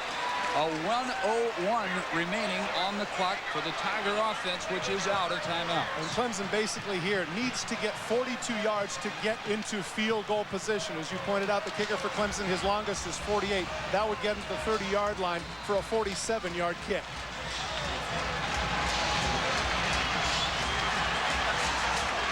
Now the soul has left Death Valley. Standing room plus tonight. Priester is the setback with 4 wide. Green with time, batted down by Taylor. Henry Taylor, the defensive tackle, with 57 seconds. How many times do we see it in college, pro, high school, whatever, football? Team has struggled to throw the ball. Now all of a sudden in a prevent situation, as you pointed out, 2 quick touchdowns for Clemson very much in this game. The pressure certainly lies on the South Carolina defense to do something to shake things up, because what drives you crazy is when you have that active quarterback, Nealon Green, who can scramble out and create a big play out of nothing.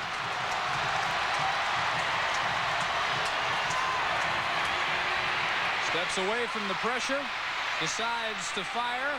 Almost ran past the line of scrimmage. He was past the line of scrimmage. And they do throw the flag. And the referee followed him. That's a great job by that official. The referee ran right up to the back of the quarterback, Green, to see where he was when he threw the ball.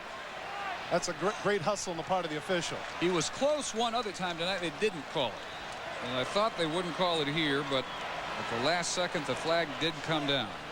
Take a look at Bill. Watch him right there. Take a look at Bill Goss. He's going to run right up. Now look what he takes a look at. He looks at the yard marker. Bill Goss drops the flag. That's an excellent job by the official, being right on top of things. I like to see that. I like to see people that are going to hustle and be sure of the calls. And a loss of down. It'll be 3rd down. What really hurts, the loss of down. 3rd and a long 13 from the 25-yard line. Take a look at the short corner route. That's been the big route for them thus far here in the 4th quarter. Green now has time. Fires, caught by Woods. 1st down, and he got out of bounds. Or Crooks makes the catch. Good for 11 yards for Kenya Crooks. Kenya Crooks has been the big man coming up with the catches. No one checking up at the line of scrimmage. Good comeback route. And he knows where the marker is. Gets both feet down. Troop gave him a little bit too much room. 44 seconds. Same set every time. 4 receivers, and Priester is the setback alongside Green. Green stepping up, feels the heat. Over the middle, caught at the 43. Joe Woods on this catch, 18 yards.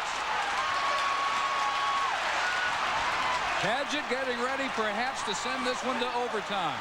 36 seconds as they move the chains. Of course, they stop the clock, but they've reached Gamecock territory. Well, now South Carolina has to take a timeout because they only had 10 guys in the field. Boy, oh boy, that is costly. What a break for Clemson. They only had 10 guys in the field. Wally Burnham can't be very happy about that. Down to the nub in Death Valley. We'll be back. Clemson needing at least 10 more yards. They have a prayer of a field goal to tie it. And Green has wide open spaces inside the 25 to the 20 and out of bounds with 22 seconds. A 23-yard keeper. Clemson well within Matt Paget's range now. Now the question for Clemson is, do we take a shot at a touchdown? Nealon Green has been the big-time star here in the 4th quarter with his arm and his legs.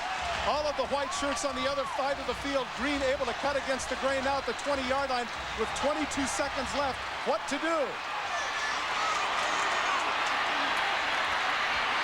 I try that again. Fires for the sideline and incomplete, intended for Mal Lawyer. Good coverage on the part of Benji Young. Now, Clemson has to decide with 17 seconds left, do we take a shot at the end zone? Because if for whatever reason now, if Nealon Green, who has the penchant for scrambling, scrambles out and gets tackled in the field of play short of the 1st down, this game could be over.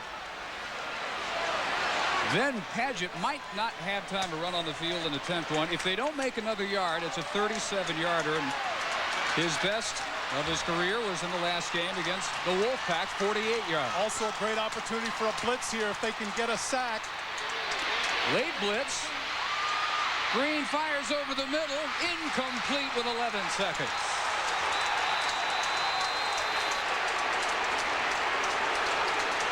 For Chris Robbins, who had a hand on it. Chris Robbins, a reserve quarterback. Take a look at the coverage, throwing across his body. Good block there on the part of Priester, knocking things off. Take a look at the end of the play. Washington tries to go around and make the play. That's a good non-call by the official. Robbins wants the call, but he's not going to get it. And well, they're not going to wait.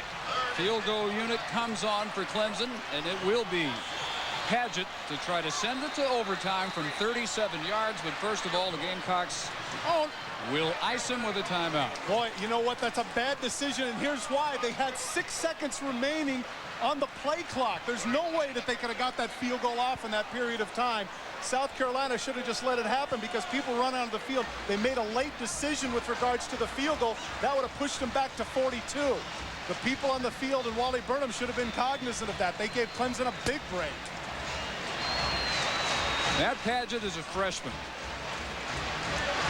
And even if he had been a senior in this position, I don't know if there's any preparation for it, really. No, there really because is. All you're talking about is the entire state being either on your back or patting you on the back for an entire year. Goal post 37 yards away. No breeze whatsoever. Paget on the year. 7 of 9. Well, this is a good decision on the part of Clemson because you'd argue even if he is back there, even if he gets the first down, even if all those things go well, he's got to hustle up, spike the ball, and you don't know if that can happen in 11 seconds on the 20-yard line. This is a good decision on the part of Tommy West.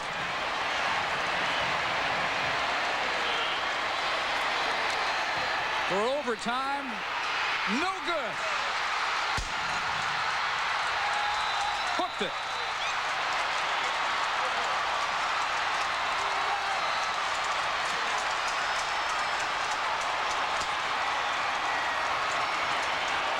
One streak ends, another continues.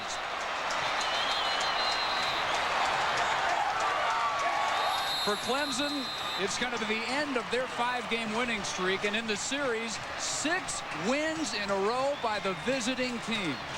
Snap is good, the hold is good. Paget's plant, he just hooks it a little bit. South Carolina going all out, but they don't get it. Hooks it just left. He misses it by about 2 feet. And take a look at the reaction of Coach Brad Scott. Happiest man on the field, arguably. Wright takes a knee, and it is over, and South Carolina has walked through the valley of death again and come away a winner.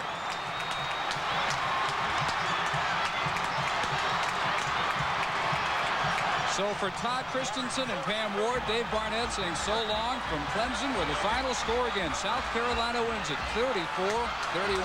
Coming up next, Gary Thorne and Rodney Gilmore in Minnesota, Iowa, and the Golden Gophers coming your way now. This has been a presentation of ESPN, the worldwide leader in sports.